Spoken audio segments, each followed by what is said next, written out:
Imagine some fake music here. The sound of the intro to a podcast. If you're wondering why we still don't have music at the beginning of this podcast, I'm going to firmly throw Matt under the bus here because I wasn't going to bother with that, but it's a done thing. I don't listen to many podcasts, if I'm honest, which is ironic that I want you to listen to our podcast. I have music at the start of the Geek Pridecast. We've had it for nearly 10 years now, I think. I don't know, fuck, how long have we been doing it for? You've been doing the Geek Pride podcast for 10 years. How long have we been going for? 2012?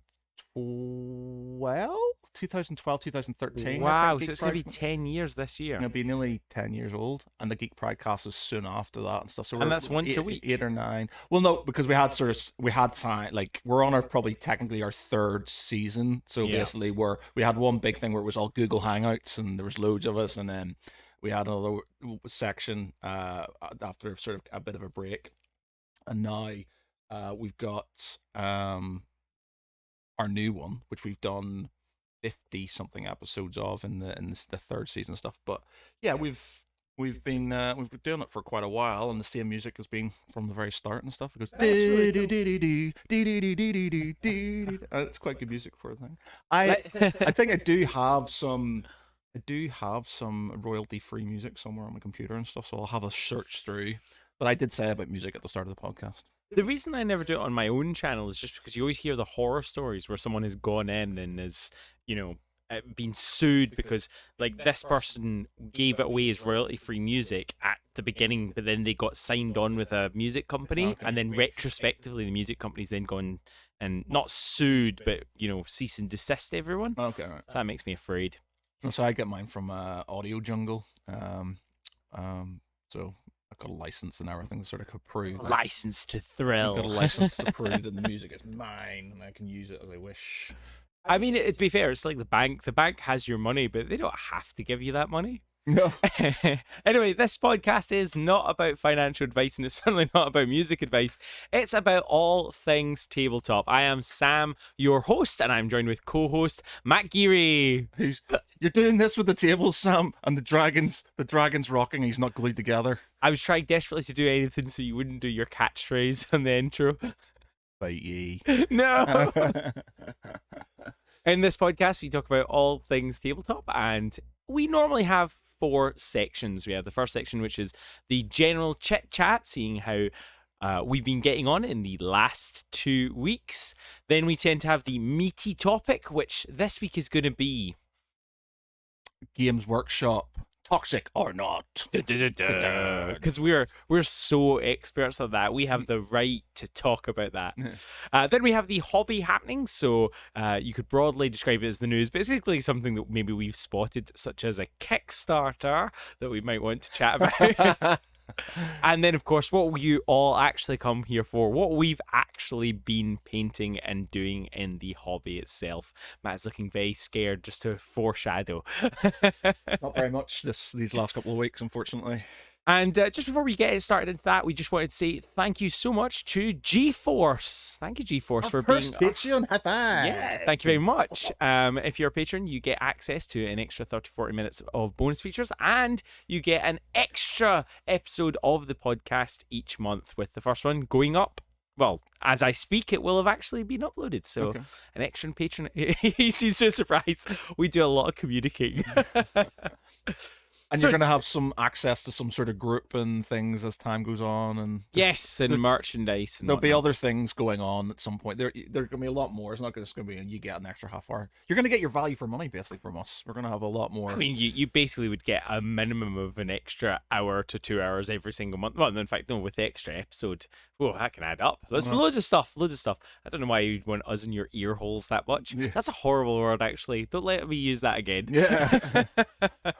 Anyway, do you want me to go first, or do you want to go first with what you've done in the last 2 weeks? Well, Sam, I was at a stag do last week, so I was very drunk in Chester, which is beautiful. It was a beautiful town or city, by the way. I've never been. I've been in England for 22 years now, and I've never been. It's a beautiful place. I always get my towns confused. Is that the one with a lot of Tudor buildings? It does have a lot of Tudor. It's got all the sort of kind of old Roman it's got the old Roman sort of kind of amphitheater type thing, and Coliseum. No, it's not Coliseum. What's is it amphitheater? Amphitheaters. Amphitheaters. It's basically got somebody like it's obviously Chester. Anything with Chester in the name. As you will learn from my last history TikTok video, Chester in the name. It basically had a Roman fortification there and stuff. So obviously that's where Chester got its name. I was absolutely horrified that I didn't know that fact. Really? I would consider myself a Romophile, and I didn't know that. But I'm a lazy Romophile. I love everything as it appears in the movies. So I'm a shockingly lazy. Basically, little factoid for you: anything with Chester in the name of it, it basically derives from the word Keister, which is an Anglo-Saxon word for basically where all the Romans used to have fortifications and fortified towns and cities and stuff like that. So Manchester, Chester, Colchester, Winchester. They were all formerly Roman settlements or forts and stuff. So Keister, not to be confused with Shyster, which is used.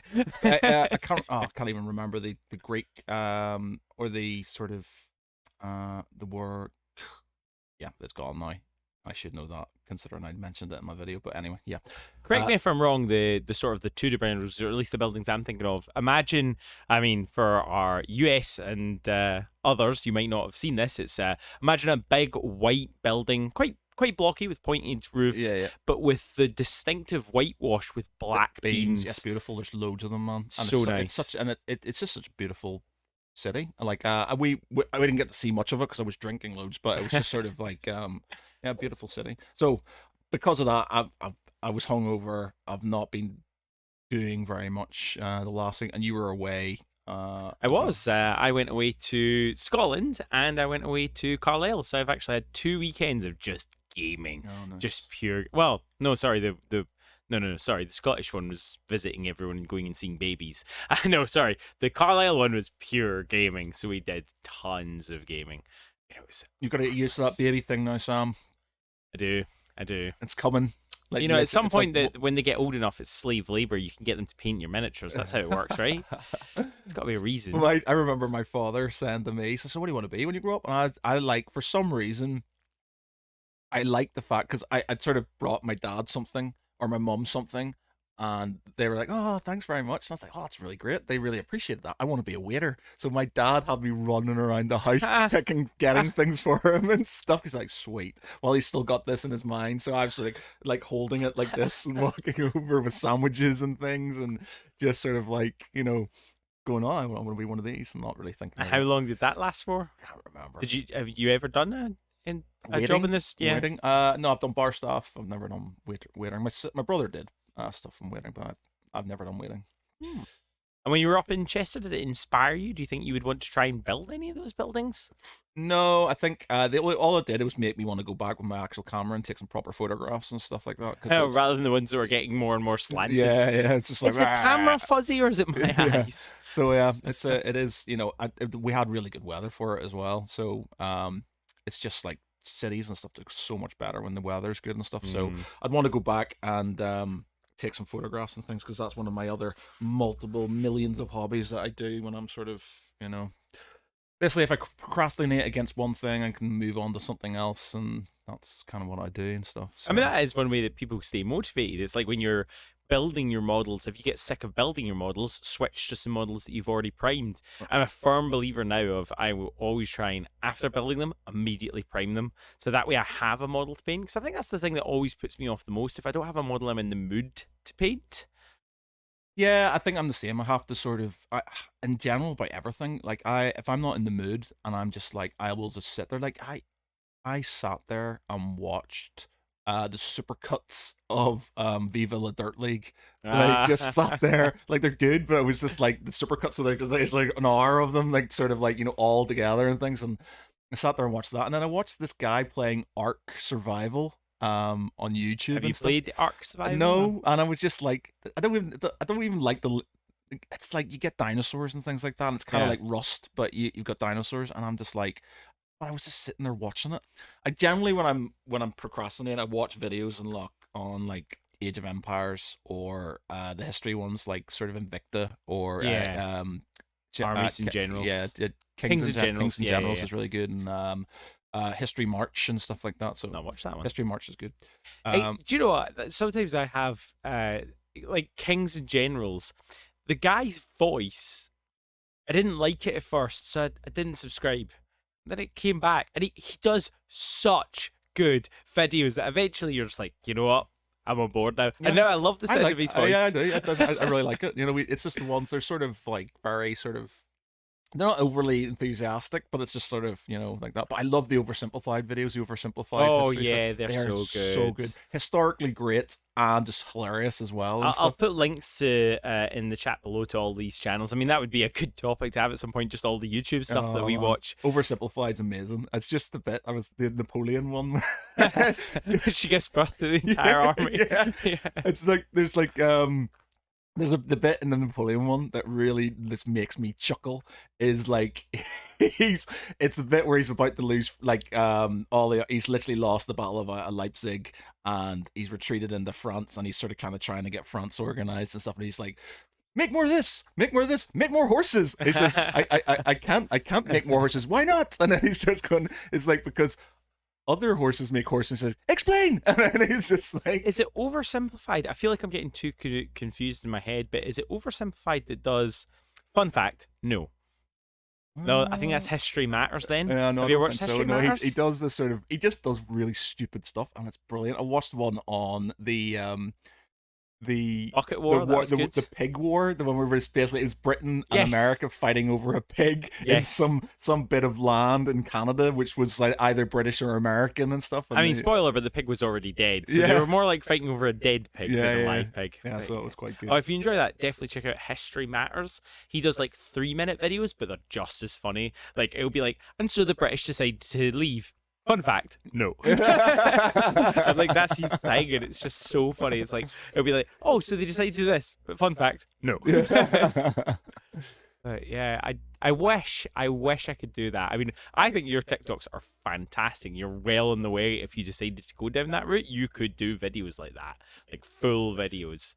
But the animation and stuff, that's where it gets in. I don't know if they do the animation themselves. I think they do, to be honest. Like, I just don't have any sort of like my problem is like when I do any videos and stuff, it's just like the dog ones is literally when I've got something to talk about, or history ones because it's in my head and I just sort of want to talk about it and stuff. But kind of sitting there, and I don't have the motivation like you who can just sit there and sort of kind of dedicate yourself. Mine's literally very ad hoc and stuff. So, but I think your motivation, my motivation, very much the same. It depends on when you have a goal or a target you're trying to achieve. Are you telling me that in our mental health video you didn't follow any of the advice that we gave?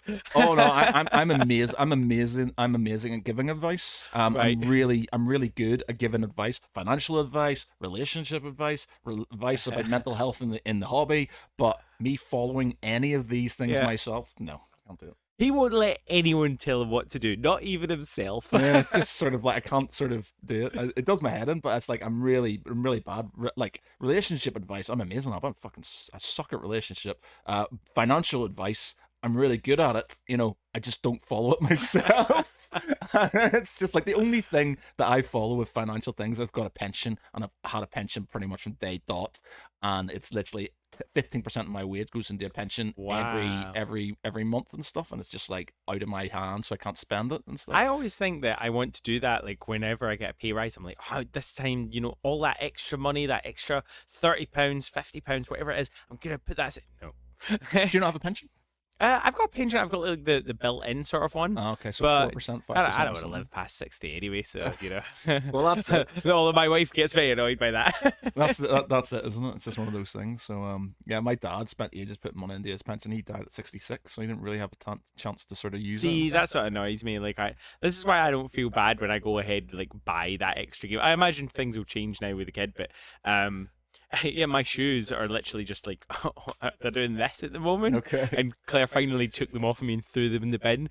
And I don't know why. Again, this could be something we didn't really discuss it in the mental health episode because it didn't feel like it was. But I don't know, like safe spending in the hobby. I think we should definitely do a video on that. Yeah, definitely. Yeah. Because I don't know about you, but say my spatula, living cats have chewed my spatula, so I have to go and buy a new spatula. And I will look at those spatulas and they'll be like fancy ones that are like £20. Those ones, assuming the cat doesn't get them, will last you a lifetime. And I'll be like, nah, I'm not talk about that. this because I tend to buy. So for Extra example, stuff. like this computer over here, was about £8,000. Oh.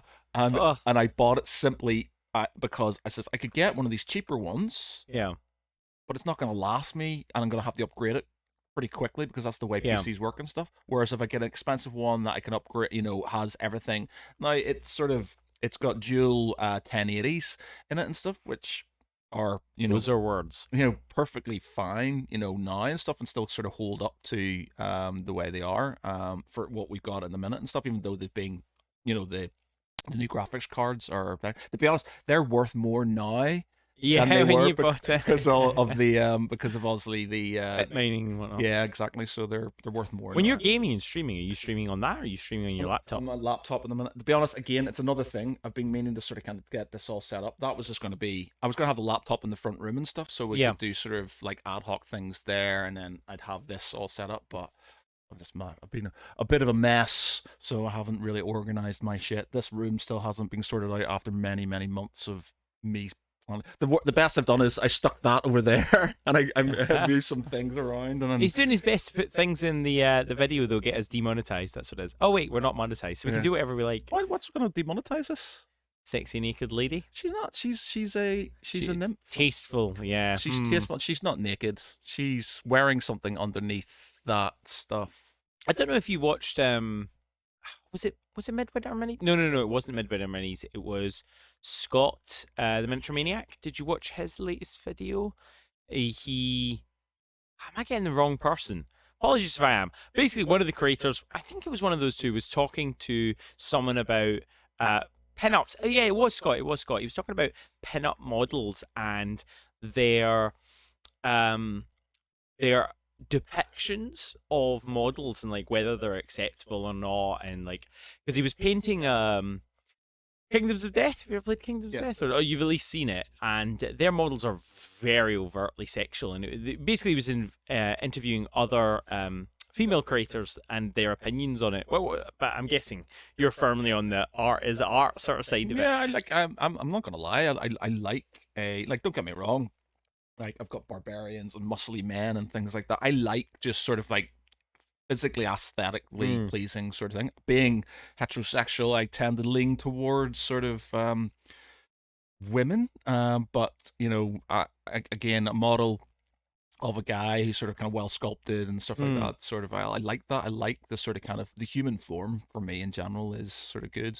Just happens that I quite like sort of female models. Now don't get me wrong, they are sort of generally more, what's the word, more not stylized, accentuated, I think, probably. That being said, some of the one things I quite like about the EL75 models and stuff they've got, like they seem a bit more tasteful. Yeah, and it's not even tasteful, it's more sort of like realistic and stuff like that. Yeah. Paladin I did, or the cleric even, Yeah, fully armored, like not even sort of like, I mean, it had boob armor. As the historian, is boob armor a thing?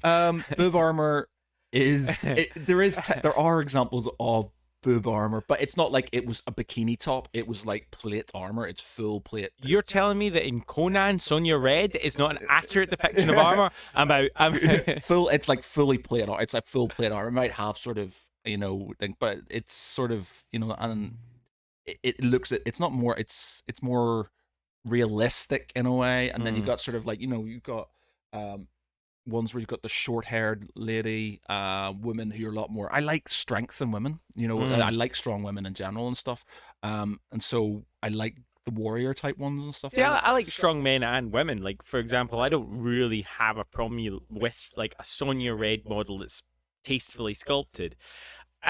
Should I have an objection? I probably should have an objective to the silly ring mail bikini, but at the same time, I like to see, as you said, the sculpted form. I like to see the six-pack on the woman. I like to see the six-pack on the guy. And I guess it's just in our society, we've sort of accepted I think it's just one of these things. You've got, my point is you would never see a model with that being a guy instead. A guy lounged over a rock naked. I've never seen that as a model. Have you? I guess it's just down to who buys the models. Who buys them and stuff like that. And it's just obviously it's a sort of supply and demand sort of thing. And as much as there are some really, really good female artists out there who paint models and stuff, the vast majority of them are going to be men.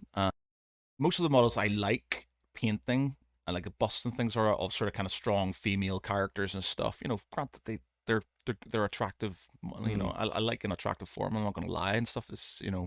But again, I've got dwarves and I've got barbarians and I've got all the time. So I'm not sort of kind of if it's a good looking model, then Yeah. I'll think.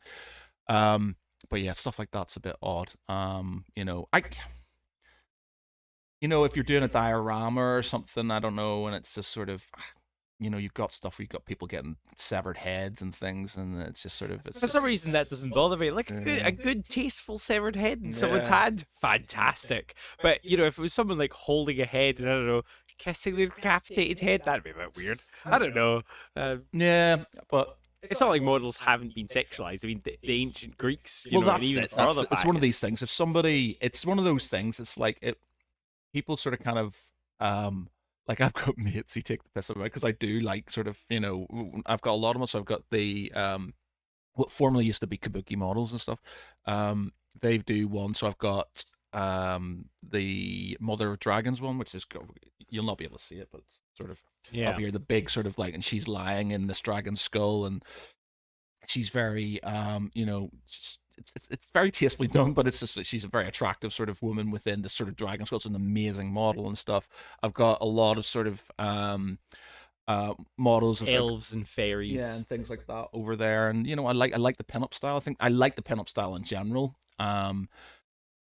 But I can't even remember where I was going with this now. It's sort of where was I going with that? Your friends make fun of you for loving so they nudie models. Yeah, so pretty much, booby models. It's just like, oh, we're not going to do it. But it's not like, because the thing is, I spend my time painting Space Marines, guys in armor, and it's the same thing. And I just kind of like doing sort of female form. Just feels a bit more, I don't know, there's something a bit more about it. You can put a lot more thought into it because it's a sort of a beautiful thing and stuff. And it's I don't know, it's weird, but I like doing that. And my mates sort of take the piss out of me and stuff because I like those sort of models. And I was like, one of them's an artist. He's really good artist and stuff. And I said, yeah, but you wouldn't mock Leonardo da Vinci or Michelangelo or anybody like that for painting a naked or painting a naked woman or a naked man and stuff like that. It's the same principle. It's it's just not. It is though. It's the same thing. It's an artistic form, and it's just because just because you don't have a live person doing it at the time, instead of having that live person, you've got a bust or you've got a model, and you're just sort of kind of painting onto that and stuff. And it's the same sort of kind of gratification. There's no sexualization in it whatsoever. I don't kind of go, oh yeah, really want to paint this model, yeah, and really get off on it. It literally, it's nothing like that whatsoever. It's just like having, beauty is beauty. Be that nature, be that human, be that sort of, a fancy toy or whatever and stuff. Beautiful things are beautiful things, and that's just the way I say it. Did you see the models, the Trilaxi Spartan models that I painted recently? Yeah, it was a couple of weeks ago. I really enjoyed painting them because there is something so good. So they're, before anyone goes, oh, look, he's painting naked women. These are naked men. Even better. No, and I absolutely loved it because, as you said, like there's something amazing about the sculpted form, and these are like nicely sculpted. Like there's a guy doing a Sparta kick and stuff, and it's like, yes. So I can completely agree for that as well. Like it literally isn't like, I just like the look of certain things and stuff like that. Dragons, May is beautiful and stuff, Yeah. And if would you prefer if I had a bra and boobs? Yeah. But that's it. It's just sort of, I don't know. It's partially like I like the reason I go for women and stuff, because you have so many sort of male figures in model making, because it was a prominently male hobby, isn't it? And so you've got like strong men doing manly things and stuff all the time. So it's good to have a strong woman and stuff. Doing sort of like using her femininity to sort of I think that's a good thing. One of my mum's favorite paintings that she has it's a stripper, and it's in a room with all these men in big suits with their cigars and their brandies, and I was like, this is what you like, Mum? This?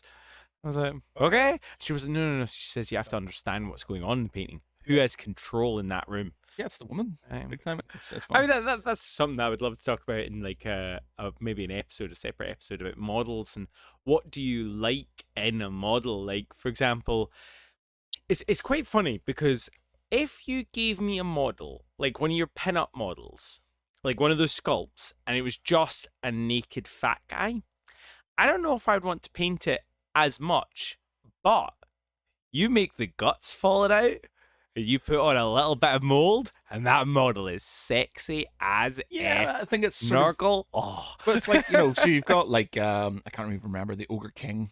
Oh, love the ogre models Yeah, because they have massive muscular arms yeah, and big bellies, yeah. strong So men there's a body, lot more to it. I think it's not if it was just a bears. guy. Oh. But that being said, if it was a guy and he was reclined and there was other bits in it that sort of, I think that does come down to your sexual preference and stuff like Mm. that. And it's just like, if somebody gave me a model and it was a dude reclined on a like a fat guy reclined on a chaise long, and like Do you they know were what? sort I have the perfect model for this. Have you ever played Mythic Pantheon? I've heard of it. I've not played it. But I heard of it. Oh, I'll need to bring it at some point. Basically, you get to play as the gods, Greek gods, which immediately, hopefully, that makes you go ooh. It has a really cool system where it's all like hex based. But they released a model, and I'm curious to see if you'd like to play this. What's his name? Is it Dionysus? Dionysus. God of basically he's the god that Tyrion wanted, the god of tits and wine. That's amazing. Do you Yeah, know but what stuff though? like that's an interesting model. I was gonna say, having said that, it's Yeah. funny because I said that I wouldn't choose to paint that. I really enjoyed painting that model. Yeah, I think it's because it's got a theme behind it. It's just like, if I was, that being said, if somebody gave me a choice between a model of a woman who was just reclined and there was no story behind it, Mm. I don't think I'd be that interested in stuff.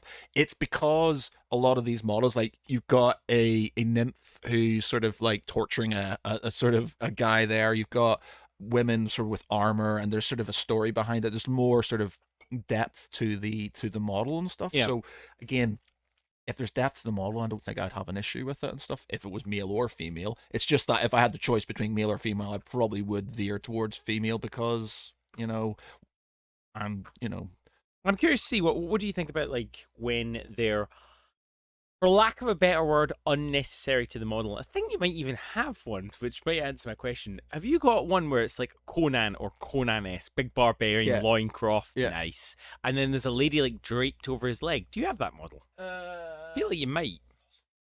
Conan one,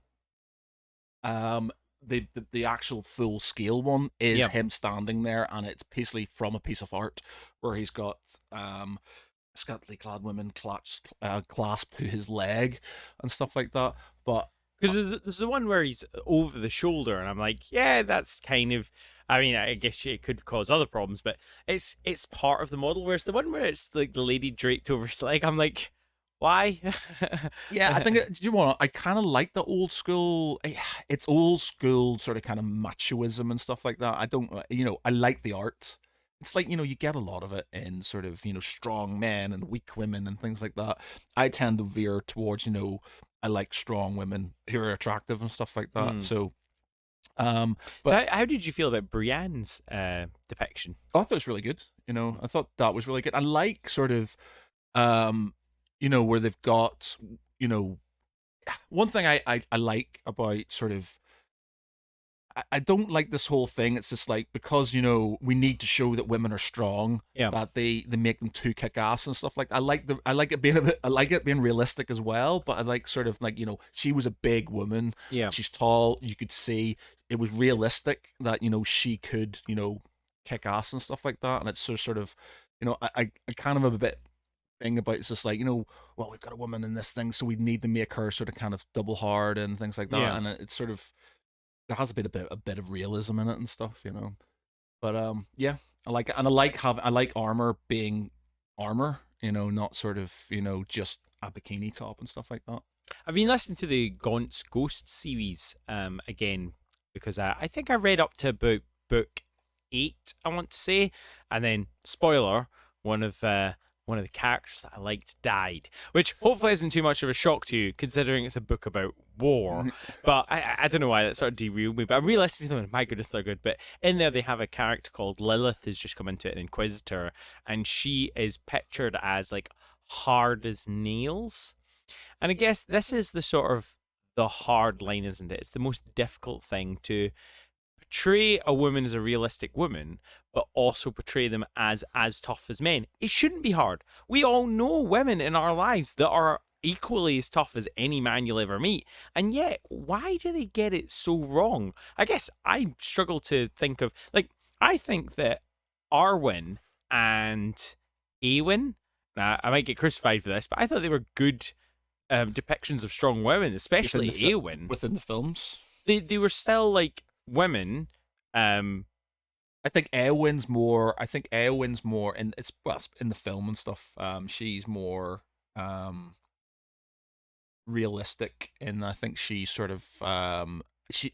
I like it because she's attractive, but she's not sort of like super. And Sexually. Yeah, sexual, and she's shown to be weak but strong, if you get the bit, and I was reading an article that was saying that he was really bad at doing female characters. I feel like of a lot of the books I've read, I thought he actually did a pretty good job. Like, yeah, he doesn't. There's not many of them and stuff, but the women he does have are very very powerful and stuff. yeah, I mean, Galadriel's scared. Yeah, But exactly. Jesus, I mean, you would put a queen. Yeah. Terrible. I'm getting goosebumps just thinking about that. I don't know. I don't know the right answer. I think that with a lot of things in life, I don't know. But yeah. Welcome to the main section of the podcast. Is Games Workshop toxic? Are we trying to incite a rebellion? Are we trying to annoy people? Do you really want to do this? You want to try and answer a question about the biggest game company or tabletop game company in the world? So this is something I've mentioned before because I'm in the sort of throes of writing an article about it. And it's just my sort of kind of views on Games Workshop, and that they may it's going to be a very gray area and stuff. It's something about how they are a good and a bad force. So before we do that, let's talk first about your sort of experiences in Games Workshop. I had started off as Games Workshop, I think, as most people did, because back in the 90s, they were the main thing that you could get access to. They were the only ones that had shops that you could go to, and it was an amazing journey to go to it. I still love, the fantasy, the original fantasy. I absolutely loved it. I didn't think there was any problems with it. I also didn't really experience the same sort of problems with power creep that 40k has been, whereas I do have the opinion, right or wrongly, that 40k has always been unbalanced, and I think it's always going to be a problem in a game that has a lot of shooting, because anytime you can do anything like an alpha strike when the first person goes first and shoots and it wipes them out. So that's my quick brief overview. Other games like Warcry is hilariously unbalanced, but I like that because it's a fun, fast game. But most of their other games are either fine or I think mainly comes down to 40k. So that's sort of my quick overview. So 40k, let's just make it clear. Do you like it? Do you play it? How long have you played in it?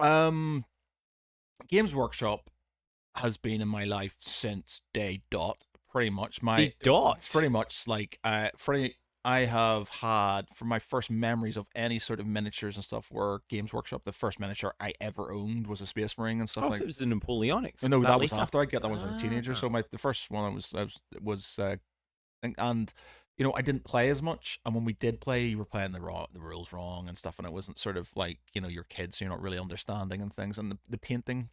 So, and I loved the whole sort of kind of story behind it and stuff. Yeah. It's just sort of as I've got older, it's become somewhat more contentious. And as much as sort of I defend it, more recently I'm struggling to defend it. And that's where where I'm kind of going to go with the article and stuff, is that Games Workshop have amazing they are a miniatures company. They're not a gaming company. And I think that's it's always been about more so about the miniatures and the paints and having, creating something like that. The gaming has sort of kind of come hand in hand with that, but because they are a miniatures company, they need to sell miniatures. Yeah. And this is where my dilemma comes in. Like, I'm not saying they're a company, and it's like any company, they're trying to sell their wares and stuff like that, and they have to have ways to do that. And in 40K especially, the way for them to sell certain factions and certain things is power creep.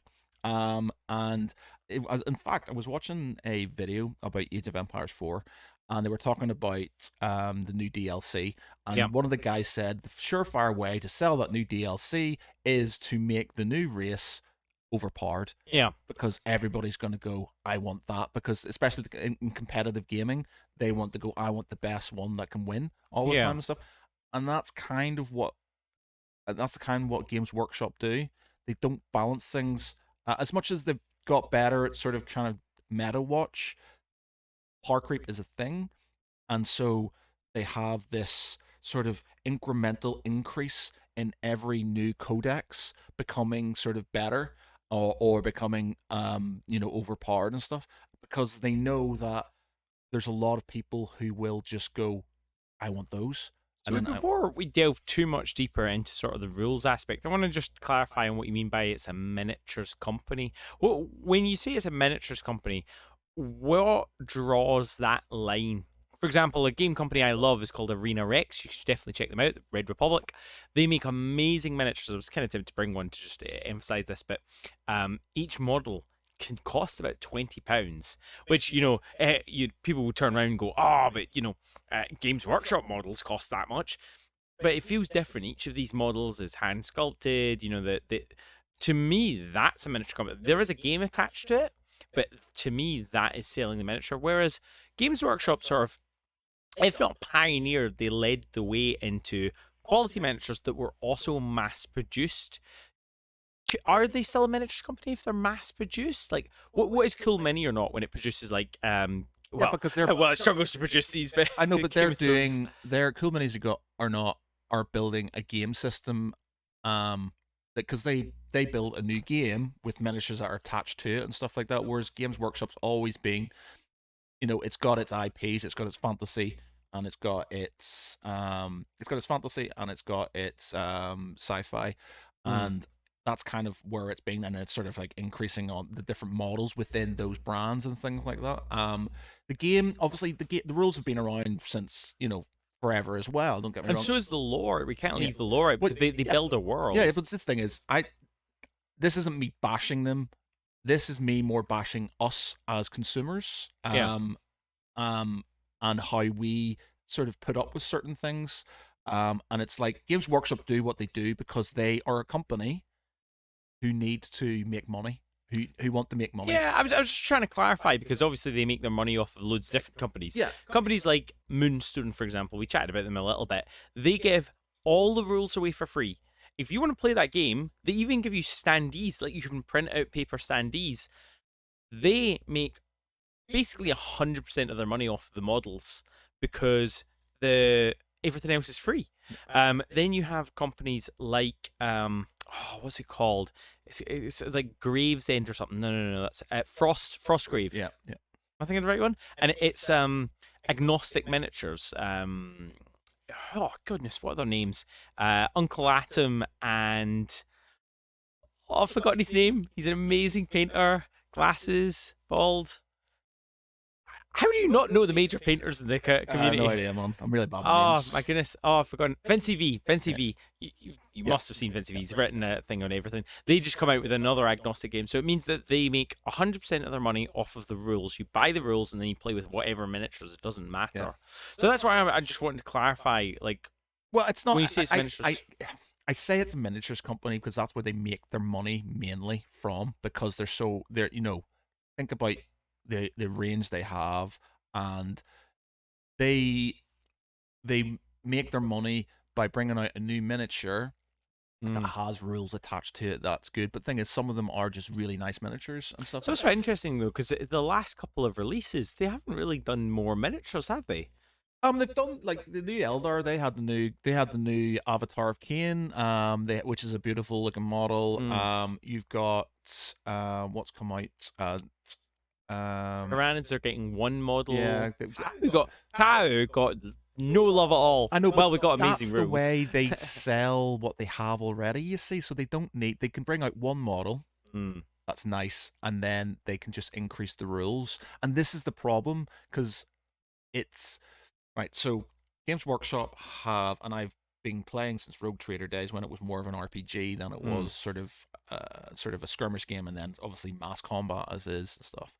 Though I'm still a massive fan of Epic because that's just how those sort of games in my mind should be. But it's got beautiful models. Mm-hmm. It's got amazing lore. I love the lore behind it and stuff. They do such a good job with the lore. They've done an amazing job with the lore. Um, and the games are good, but I don't love them. Like, Yeah. and everybody who I talk to, they don't love games. They don't love 40k. They don't. Yeah. They like it. They'll play it. Yeah. And they'll play it because everybody else plays it and Yeah. stuff. And don't get me wrong, I have no doubt that there's sort of competitive players who love it because they're good at it, and that's the thing they do. But it's so overly competitive now that and I appreciate you can play with your mates and you can have rules and stuff, but your own things. But this power creep, which is the thing, and I can't talk about fantasy because I've not played it in a long time, especially Age of Sigmar, not played it in a while and stuff. So I can only talk about 40k.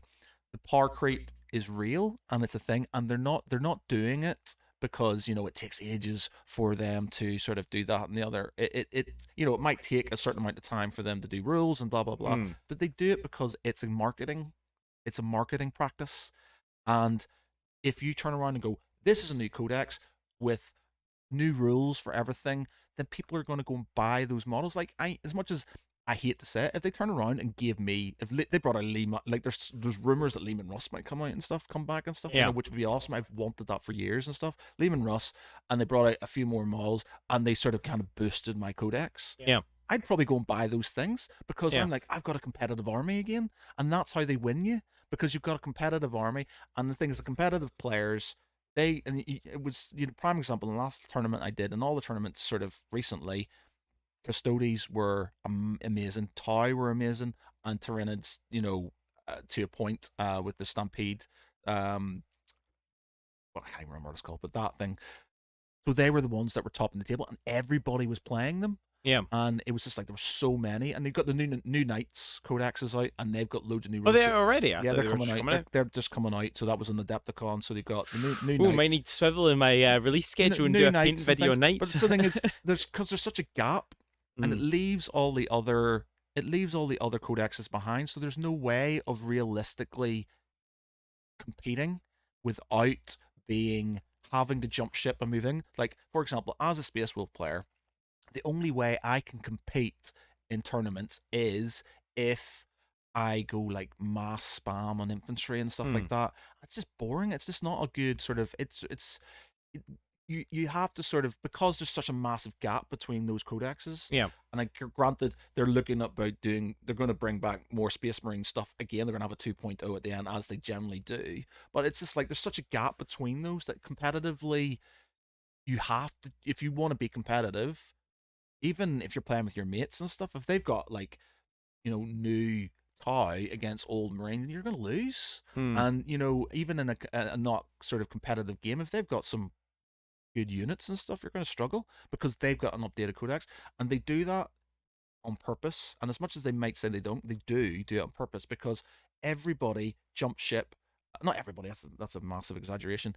A lot of people will jump ship and go, I want to be Tau now. I want to be Custodes. I got Custodes when they first came out. Yeah. Because they're cool. Like, because I just thought they were amazing. Like, from the lore, from me growing up, I just thought they were great. And I didn't have them as pure Custodes. I had them as like this Prospero thing. So I had Guard, and I had Custodes, and I had Space Wolves together. So it was like this sort of kind of like fluffy sort of thing. That's way too many rules. Yeah, and it was just sort of, it was just good. And it was a good sort of kind of little list. It was semi-competitive and stuff. And then I did go pure Custodes once, for a tournament and stuff like that. And it was all right, but it was back in the day when they weren't that popular. and then suddenly they were sort of kind of popular with lots of some of the grav tanks and things like that. And I was like, I'm not going to do that. I don't want to spam units to make Yeah. my list good. And this is the problem. They have this like these super overpowered units. Everybody spams them. They jump ship. They move on to the next one. You can see from all the good players, all the good competitive players, and I'm not bashing them. If they Yeah. want to be competitive and that's the way they have to win, that's the way I have to win. Yeah. But they jump ship, and you'll see like Manny Chima from Glasshammer and stuff. He knows he's like one of the best, if not the best player in the world, I think, at this moment in time. And he will jump to different sort of he knows how to play most armies, because he's that tapped into it. I was gonna say, but he probably plays literally hundreds of games in preparation and for he know one what tournament. he's so changing it's probably just for fun. If but no, else. I know he like any of the main competitive will go for the stronger. You will not get. I mean, straight off the bat, when a new release comes out, it's not just about it being more powerful. It's also being that nobody knows how to deal with it. It's not that. It's because the rules, they're always sort of evolving the rules, and it's a good thing and it's a bad thing. They're evolving the rules, so they're doing things to sort of change things up. But because they do that, it breaks older codexes and older rules because they're not involved, and because they don't do a mass vac across the piece to sort of bring people up to a sort of at the same level. I mean, they just chapter approved. They do that every year, a year. So you've got a year's worth. They got a year where they sort of they sort of do something like that. But that again is it's not every chapter approves every year. That's still a money-making thing. At the end of the day, though, like, if they did do it, let's say, how many factions are there in 40k? I guess 15. Yeah, less? Yeah, more. I don't know. There's more than one a month. If you call Space Marines as one, yeah, and you've got Space Marines, TIE. Space Marines are half the number. Yeah, so you've got Space Marines, TIE, Custodes, Admech, Orcs, Tyranids, Eldar, Dark Eldar. Yeah. And that's it. No, we've definitely missed some. Imperial Guard? Have you got Imperial Guard, Guard, there? Imperial Guard, yeah, sorry. Yeah. And that's about it. So Space... Genestealer Cult? Yes, Tyranids still technically. Well, they've got their own codex. Yeah, well, you got loads. You got more. You got, like, if you add in all Space Marine chapters and things like, you got 30 odd. Maybe, what I'm trying to ask in is, how regularly would you want a codex to be released? Because I think if they could release a new codex every month, they would do it. But the thing is, they would have to have so many playtesters already. No, the thing is, rules wise, they're Games Workshop. They need completely overhaul for Warhammer 40k. It's just not a balanced or it pays to win. And sorry, you pay to win with that sort of thing, that game. And it annoys me because I've been playing it for so long, so many years and stuff, and it's just, it hasn't changed that much in the grand scheme of things, as much as they had this big change in sort of 8th edition. It's bloat, it's coming back, and as much as I don't mind loads of different rules and stuff like that, it's just sort of like you're getting to this point where certain races are just a lot better than others, and you have no competition because it's better for you just to, especially if you're in competitive play, you might as well just play that thing. Yeah, I don't want to, and it's just like, and people, well, that's your choice. I know, but it's just like as a game, you want to have a balance across the piece. So I'm not saying, you bring out a new codex, if they've got new rules mechanics, which they all seem to do, so damage reduction seems to be a thing. Which is annoying because one of the things I liked about it was becoming more lethal. Yeah. And I actually liked that because it meant the games would be shorter because, man, a game can take a long time. I don't mind them about length and stuff, but it's just like they don't know. So they've got a lot of things where a lot of units, can only take 3 wounds a turn. You got ones where there's damage reduction and stuff like that. Certain things where you can't take invulnerable saves and stuff, which is fine. But then if you've got older codexes which don't have any of these mechanics baked in, you can't compete, and you can't sort of have you can only play a game against somebody who's from that sort of that era sort of thing, and it's not a Games Workshop problem. It is. Have you played Magic the Gathering? Oh yeah. So I brought out my cards after wanting to play after like a couple of years of being out of it, and like unkillable gods have been introduced into the game. I know, but that's exactly the same. It's collectible card. It's a Games Workshop is the miniatures version of Magic the Gathering. You've got basically Um, they're pumping out new stuff, and because we are like addicted consumers who need these shiny things, you'll go out and buy them, Yeah. and they know this, and it's just like they're a company, and I'm not holding it against them. They're a company; they need to make money, but we as consumers, we as people who play the game, need to kind of go look. I don't want to play a game where I have to either change my army all the time, Yeah. or I'm having to play other armies that are on my level so I can get a half decent game out of it and stuff. I want to be able to play these other armies and stuff, but I can't compete. There's no way to win without spamming certain units or doing things. And even when you spam those, you're sort of like, you think about Space Wolves when it comes to sort of competitive play. Um, there's been a couple who've got pretty far up in competitions, but they've like sparred intercessors, or they've had certain spammed intercessors, and even the ones in the last sort of LVO, he won. The guy who won was Admech. Admech were already pretty competitive. Mm. It was just because they weren't the in thing that he sort of changed it slightly. Now he and when the and won it because he was able to sort of kind of use sort of certain things with I can't even remember what the list was, but they weren't uncompetitive. They were the last but one, I think, release before Yeah. that and stuff. So it's like these other ones, it was still kind of on a par with the newer ones. They were slightly stronger, but he was able to find a way around it. If they brought all I'm saying is, when you bring out new rules, new rule mechanics for things, Yeah. and I appreciate you're saying, well, this is a new specific thing for this, Yeah. but it's like it's not. You need to sort of bring it out for everything. Everything But needs to you have would a. you would be annoyed if every time a new codex came out, you had to buy something just to make your army on the same par. I know, but that's the thing is, I am. If for me to compete, I can't use like I love my wolf. I love my wolf and I love my Thunderwolf cavalry, but it's like they're not competitive, and But they're. how would you solve that problem? Because if we look at certain, can you name any games in your head that are well balanced? I can name a couple, but can you think of any? I can go first if you like. Yeah, go Let's on see. then. So, for example, Moonstone. I know I keep going on about it. I really enjoyed it. Neil, well done, you sly dog. You've got me addicted. I'm going to get the boxes for it. But the reason it works so well, you can choose any 5 models. It doesn't matter which 5 models you choose. You can choose any 5. Obviously, there are certain rules like, oh, these ones belong to this enclave and this one belongs to that, just for those reasons. But every model is meant to be balanced with one another.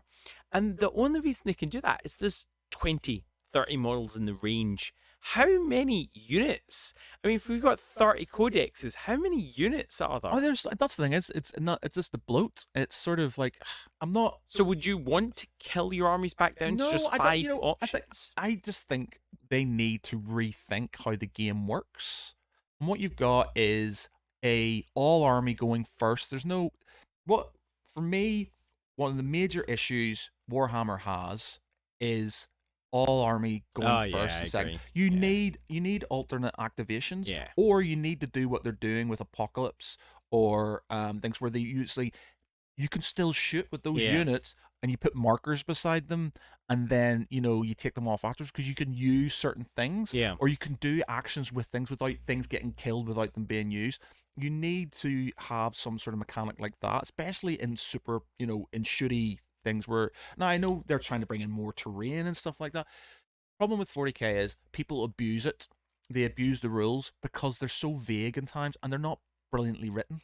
They don't sort of bring into account as much as they're being playtested. There's always, because there's so many rules. There's always holes in them, and people abuse that. And it's just, it needs to be. They need to stop and start rethinking how they play that game. That game gets played, and if it means a massive change, they need to do it.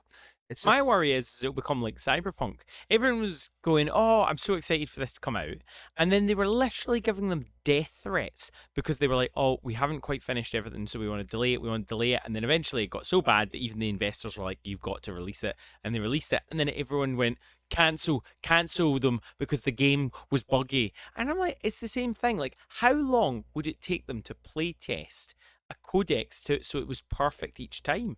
Well, yeah, I'm not saying it's going to be perfect, but it's just like, for a company that big that makes that much money, you've got to have enough playtesters to sort of, they even like, you're talking, we've got like not grammar, you've got like right, things aren't written properly. Mm, Like granted, they have facts afterwards and stuff, but it's just like they came up with the Space Wolves one where they got all the sagas wrong, a whole page, and yeah. you're talking like I can understand a more independent company making rookie mistakes like that, but a company that big Mm.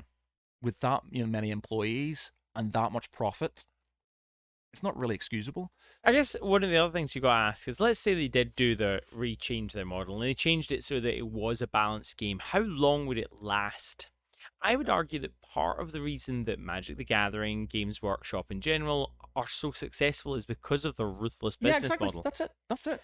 And if I said a perfectly balanced game, Dreadball by no means is a perfectly balanced game. Neither was Guild Ball, but both of those games had pretty decent balance, and the meta had formed and stuff like that, and they didn't do any massive overhauls.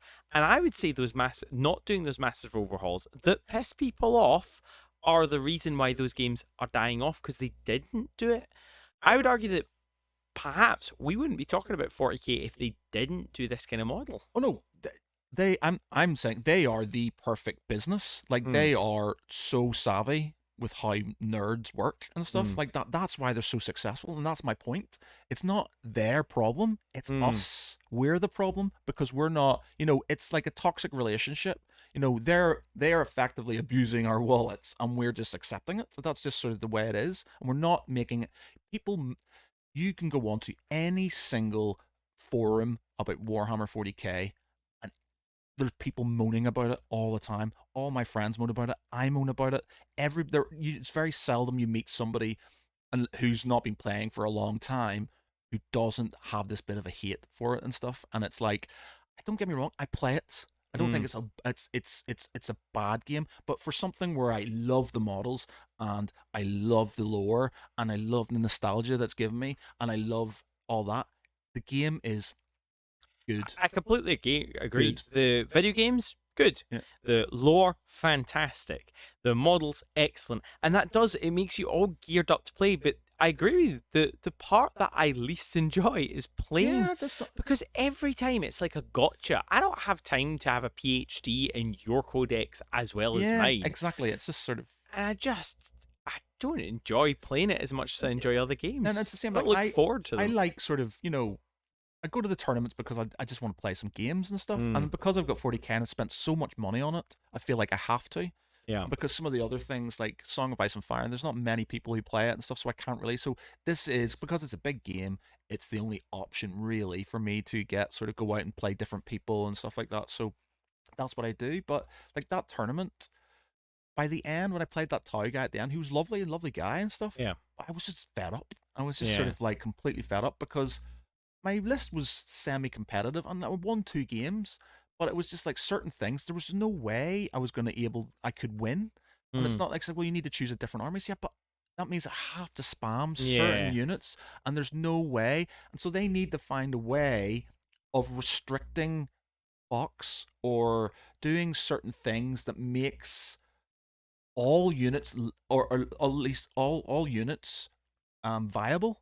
And it's just like because without spamming them, and it's always been when in any sort of competitive list you get, there's a powerful unit and they get spammed. So do you not feel like Force Org, the Rule of Three, and now with the But HQ rules, you don't think those are I mean, they're a step in the right direction, even with the surely. rule of three, but it's like it used to be that you could be the rule of three, and then people were still spamming things because it was the rule of three for that data slate, and then they'd have another set like flyers used to be a massive thing, so they'd still have 9 flyers, just 3 of each different type Yeah. and stuff like that. And now it's like fine, So in Nids you've got Hive Guard, which were massive, so there's people were spamming those, and so even with 3 sets of them behind cover and just sort of you're doing a lot of damage. It's just sort of they still have that thing where they've got this really powerful unit and that unit gets spammed, and Hmm. it's just like I just I don't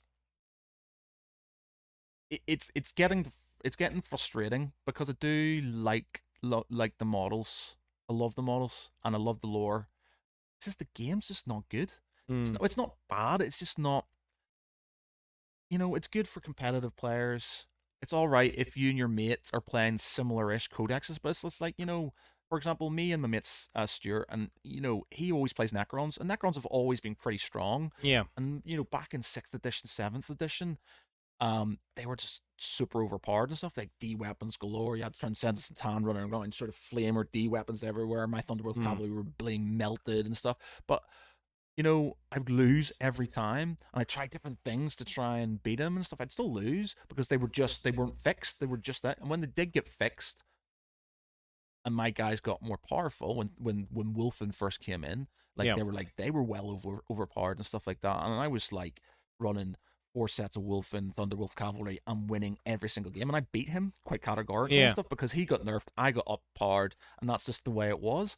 And it's just like it was just getting boring. I was just like, I enjoy certain games when I play when they're a bit more even. Like the game I played against the Chaos guy, it was just basically close combat versus close combat. It was pretty evenly matched. Both of our codexes were pretty sort of even, and it was a good match. Yeah.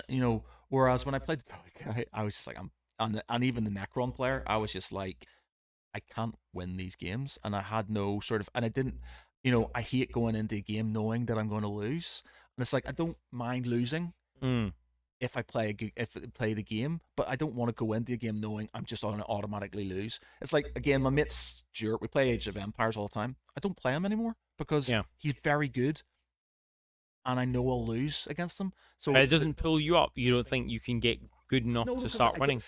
it's down to play styles as well. I Yeah. appreciate this is very much down to your Which is exactly the same as what 40k yeah, is. it's down to play styles as well, and it's like He does Zerg Rush. in Age of Empires and stuff, you have to be a lot faster. You have to know each unit's optimate. You have build queues and things like that. I just don't have the mental capacity to do that and stuff. So me and my brother and a lot of my other friends, we like building nice bases. We have little treaties beforehand, and then you attack after a certain amount and stuff. Even when we do that with him, he's still all over us because he knows as soon as that X over that R mark or whatever. His army's is ready there, to move boom, in. done, you're gone. And it's just like, I can deal with that because at least I've had a little bit of base building and things like that. But it's like, he wins all the time and he wins. Can you do handicaps in that game?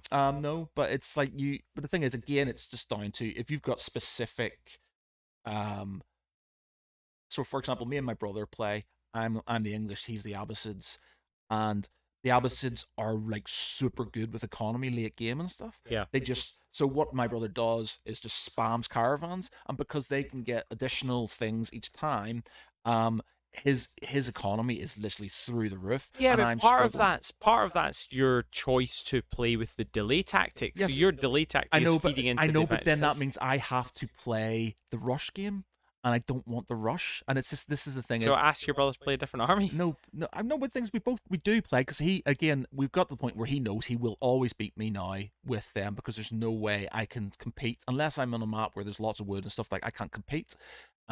So he knows that, and so we would do that, but it's just like in a game, any game, you should be able to choose whatever you want and be able to play realistically with a chance of winning without having to like one thing that annoys me about Age of Empires is that it's made out to be this like you build these walls and these pretty bases Yeah. and you've got all these guys and you see all the things they're all in these formations. It's not that. No, It's literally no. just guys everywhere. You watch them playing on YouTube and stuff. They're clicking around. They're barely looking at what they're doing. Yeah. They're sort of so fast and everything's fast. Game's over within 20 minutes. They're not they might get to the third level and stuff, but they're using like second level guys. You're not getting a full view of all the units that you have and stuff, and you're not really playing the game to its full potential. I think And that's same with more 40K. like us. I think that's just me and you aren't good at RTS. I mean, that's No, just something we have it's to true. accept. I don't get me So wrong. why can you not accept that about 40k then? Maybe it's not the system for you. I know, like, but it's not about. It's a game that with at least in RTSs you have sort of like, and they do have patches and they sort of kind of move things up on a monthly basis, up and down on a monthly basis, and there is a style of play that you have, and it's I can understand. I don't want to play that way, so therefore I don't, and so I play people who want to play that. Now you can do that in 40k, but the thing is, the game. It's not about the game as me not wanting to play that way. I can play that way. I can. I just want to be able to choose Um, no, it's not. I feel like there is, and I know you're going to deny this, but I think there is a point where you have to accept that's the way the game's played, just because it's not how Why? you want to Why play. do you have to accept Well, it? I don't play Call of Duty because my reaction times are worse than a sloth on ketamine or whatever. So I don't play that game. I know, but I don't play I know, 40k. but because of that, because you're basically people are playing, and this is the point. It's like because it's the norm to accept that that's how those games play, and because a lot of players are like me and you who like sort of base building or like things, because we just go, all right, well, we'll not do competitive play or Mm. whatever. Then it just sticks with what is visible. But then you can have a gentleman's agreement with 40k and say to your friends, I mean, but at the end of the day, we discussed this in episode 000, where we talked about where the tournaments are good, and they are, but unfortunately for some people they're just not. And it sounds like 40k for us is just not a tournament game for us. I know, but it's not. We should play more It's fixable 40k. though. It's fixable though. This is the problem. It's not. But why does it need to be fixable? Because you don't like it. That doesn't mean that it has to be changed. It's not about me not liking it. It's about bad habits and bad practice and stuff like that. It's like any RTS, but it's a game, right? Which is designed for multiple. It's sold as a certain way. So when you look at if you look at any Age of Empires promo, you see cavalry, you see castles, you can scale the walls, you can do this and stuff. Like if you watch any gameplay or competitive play, you barely get walls. Everybody rushes in. Things are all over the place. They do it quickly, and it's. Don't get me wrong, it's exciting, and it's interesting to just kind of like watch. So I understand why they sort of kind of go along that lines, but it's like as it's sold, and you're talking about things. We've had this discussion about things not being sold as what they are. You've been sold a game that's meant to be one thing, but really it's another thing, and that annoys me. It's just like it could be, and there's no mechanic, like you said, like a handicap system or a way to sort of other than increase resources or start things. There's no way. But would you go into a tournament of Age of Empire and whinge about the fact that everyone's playing fast? Oh, no, I wouldn't. No, of course you wouldn't, because that's the meta. Yeah. And you just have to accept it. So you don't play tournaments. You don't so have don't to do it in 40k. You don't have to accept it. You do. You don't. You don't. There's no. All right. Okay. Because a video game, right? A video game is the perfect analogy because the creators of that game are omnipresent. They have data that would make Games Workshop cry. They could find out information about every game ever played, and they could balance it beyond belief. They don't though, and they never will. Because it doesn't sell games. That's it. But that's the thing. That's my point. Because but you still play Age of Empires. I know, but because there's no. It's just because I play it with my brother because we found a way to sort of get around. We like the sort of the game, the principle and stuff, but there's better games out there. It's just sort of like because say you did want to have the experience of a tournament, it would take you just 3 other people. Can you find 3 other people in 40k that are like-minded to you that would enjoy that kind of play? I know, but that's the thing is, it's for me to organize and then sort of a couple of texts. You text a couple of your buddies, and then they come round. It's not as simple. And as it's that. Literally you play one person, they're in the other room playing their game, and then you rotate. The argument is that they have gaming as well in RTSs and in 40k and stuff like that. Is they have a way that they sell their products, which is technically not what you had a massive argument about box art being sort of different and thing. It's the same. You literally, it's the same principle. You're sold one thing and you're given another.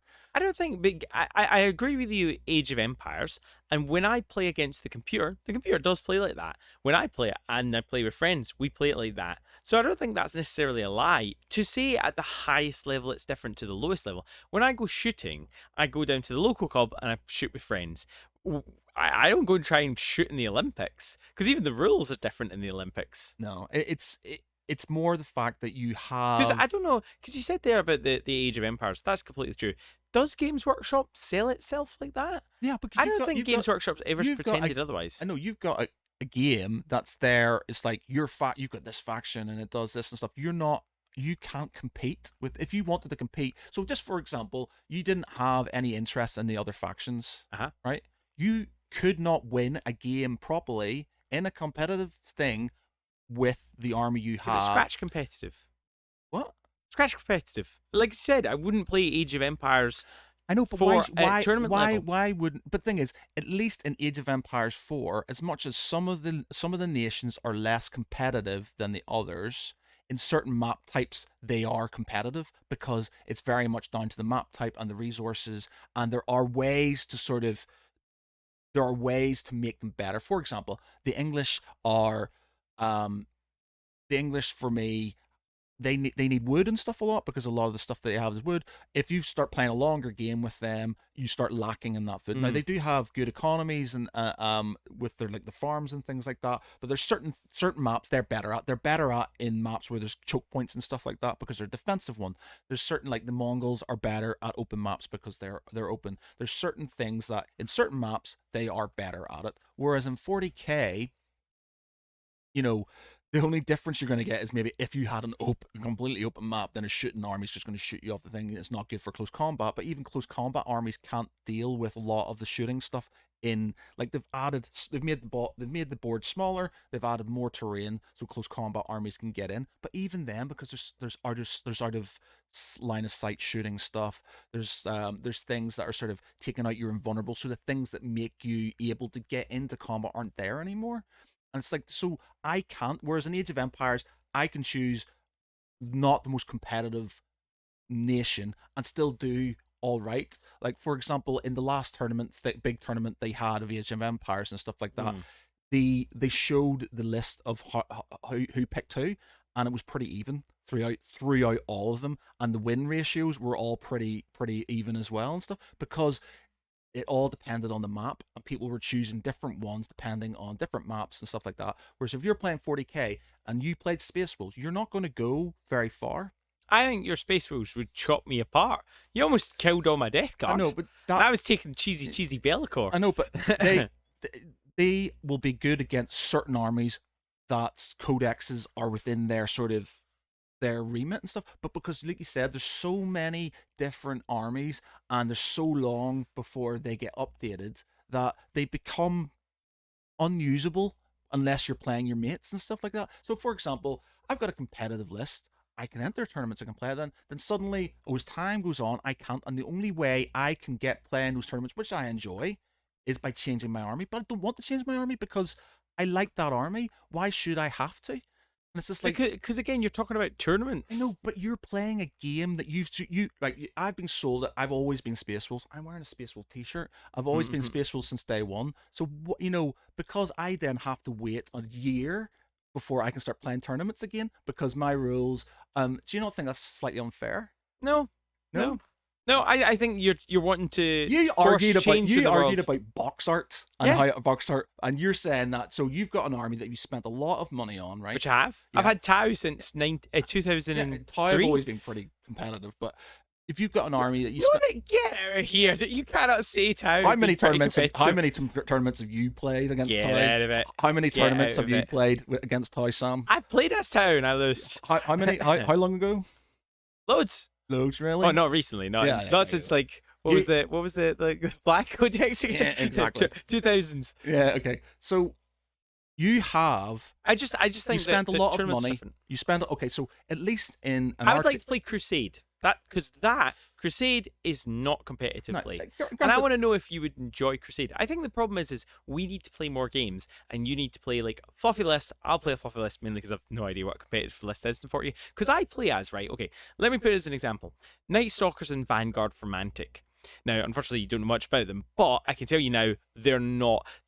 In that, a lot of the game modes are about holding an objective, Yeah. which of course means that combat armies are going to be better, and armies with scouts are going to be better, because if you can deploy straight on the objective, that's always going to be better. Thankfully, they did a little bit of tweaking, not enough in my opinion, but I was playing at the highest level with Night Stalkers, and people were going, you're in the top 3 playing Night Stalkers? And everyone was surprised, and it's because I was playing for the mission, and I was like, fine, kill my guys, who cares? As long as I achieve the mission, it doesn't matter. I don't need to fight you to win. And it was hard, don't get me wrong, it was really blooming hard, but I could play them. Yeah, but you. But See, everyone else was whinging and going, "Oh, Night Stalkers suck," and so the vast majority of them were like, "It sucks." But we were at a tournament. I expect to play the best players. okay, so we were going to talk about at some point in time about responsibility and spending money Mm. in games, right? Okay. Now you're basically saying to people that you need to pay to win. That's what you've said. You said you No, I can't. didn't. Or you did, right? So I spent. I was just using the starter set, No, and the booster no, set no. to win We're talking about tournaments. so I spent hundreds of pounds on Space Wolf stuff, right? You chose to spend Yeah, hundreds of pounds exactly. on Right. Space Okay. Wolves. Yeah. So Cool. I've chosen. That's my choice. And you can play those miniatures against me I anytime know, you but like. I can. I've chosen that. I enjoy playing tournaments, Mm-hmm. right? But you're saying tough luck if Yeah. they become things. So I've spent all that money and I can't play. At least No, when you can play. I No, can you can and I play. can lose. And you can lose at tournaments, and you can win in social play. I know. But you don't buy it. They don't say in your rule book. Is there a section that says this is for tournaments? No, but the thing is, Although there is in the main rule book, I even think. if all right. So for example, Probably a if little I was to X. play you and me and Stuart would play against this Necro in a sort of. I didn't play tournaments for ages. I always started playing them because I wanted to play more games. He would still win all the time because his codex, irrespective of the rules we set down, he would always win because he had better units. And it didn't matter about the sort of, his codex was further ahead of mine. And it's just like, so I couldn't realistically, at least when you're playing RTSs, yeah, they update things. You pay one price, and then maybe there's some DLC now and again. Age of Empires, you played it once. I got it free because it's on Game Pass anyway, but they might bring out some DLC. But they're bringing in regular updates every month. Things get moved up and down. Competitively, some ones are slightly worse than others. There are tiers. But The reason that's okay is because it doesn't cost you any more money. I know, but exactly. So But Games Workshop to do that, it's not free. People have to do hundreds and hundreds of hours of I playtesting. know, but we're talking, we're talking about responsibility. So how would you solve it? I know- How would you solve I know, but the I'm problem? trying to make the point, which I'm not think you're grasping, is that you're saying if somebody spends is it you having a son or a daughter? I don't know. Yeah, okay. Your son and or daughter, yeah, Yep. goes, Daddy, I want to play Space Wolves, right? They want to play Space Wolves, right? I'll disown them immediately. yeah, toy, whatever. Yeah, they want to spend, right? You spend a lot of money Mhm. on them. They spend they save their money. They buy these units, yeah, and then they're like, it's a good army, and they want to play more games. And then suddenly the rules change, where some units are just not viable in any way, shape, or form, and they do that a lot. Like I had Wolfen, they're just not viable in any way, shape, or form. There's no way you would use them even in non-competitive play because there's no way of getting them into combat without dying. Against any sort of shooting army. There's no point. So they can't use those units that they've lovingly, maybe because your son or daughter, they've spent ages painting with their dad, and they can't use those units. So they have, if they No, want they to, can. they can, but they're not going to. How often do Games Workshop actually? Because I mean, basically, you can break down Games Workshop into 5 sort of sections, can't you? You can break it down into lore. I don't think either of us have a particular problem with our lore. No, I love think it's it. Yeah. excellent. You've got the rules, which obviously I think we can both agree are probably the biggest problem. Then you've got the miniatures.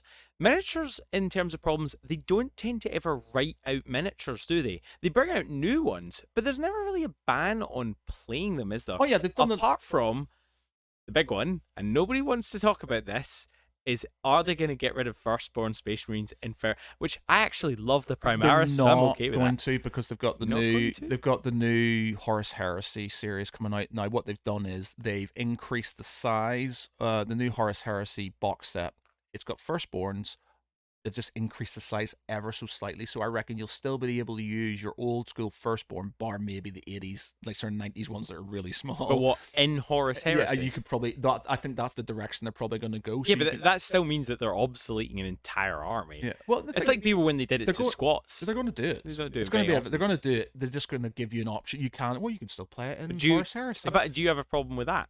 I have. I do have a problem. I've spent a lot of money, but I've always had a problem against Space Marines being the same size as Guardsmen. Because you used to have squats. I know you love squats. Yeah, my brother had squats and stuff. Did he sell them? I can't remember what he did with them, but he, if they brought back squats, that would be awesome. But it's just like. But what do you think about that when they killed off that army? Do you think that was a horrible thing to do. Like for me, fantasy, when they killed it off, so you could talk about game systems as well. When they killed that off, I was heartbroken. That's all I wanted to play.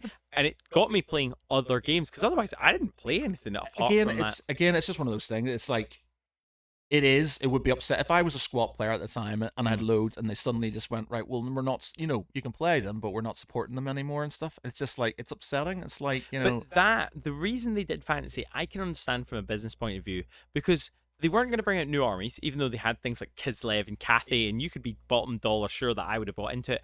But that system was actually pretty well balanced. I played tournaments at that, and yeah, the newest army had something you hadn't seen before, but most of the time the armies were pretty balanced, and it was great. But it meant nobody bought anything, which meant that they were making more money, which meant they killed off the system. Yeah, exactly. And they're bringing it back because Total War is quite a big thing, so they're bringing back the fantasy thing and stuff. That's not why they're doing it. They're doing it in the same technique that they always do. Their technique is, and you know this in 40k, this becomes weak, and then you get rid of yours, or you forget about it, and then nobody buys it, and then in the next edition it's powerful. We all know that happens. Yeah. We all know that this is rubbish in this. Never bin it because it'll be good in And this see, edition. this is the point though, because they are, and I'm not. They are a But company. it keeps the system alive. What I'm saying is, how would you? It's toxic. It's not. It's like a bad relationship. Yes, but if they didn't do it, how would you stop the game from dying out? That's what I'm saying. Believe it or not, most balanced games die out because nobody buys stuff because they keep one thing. But this is up to them. I'm just saying.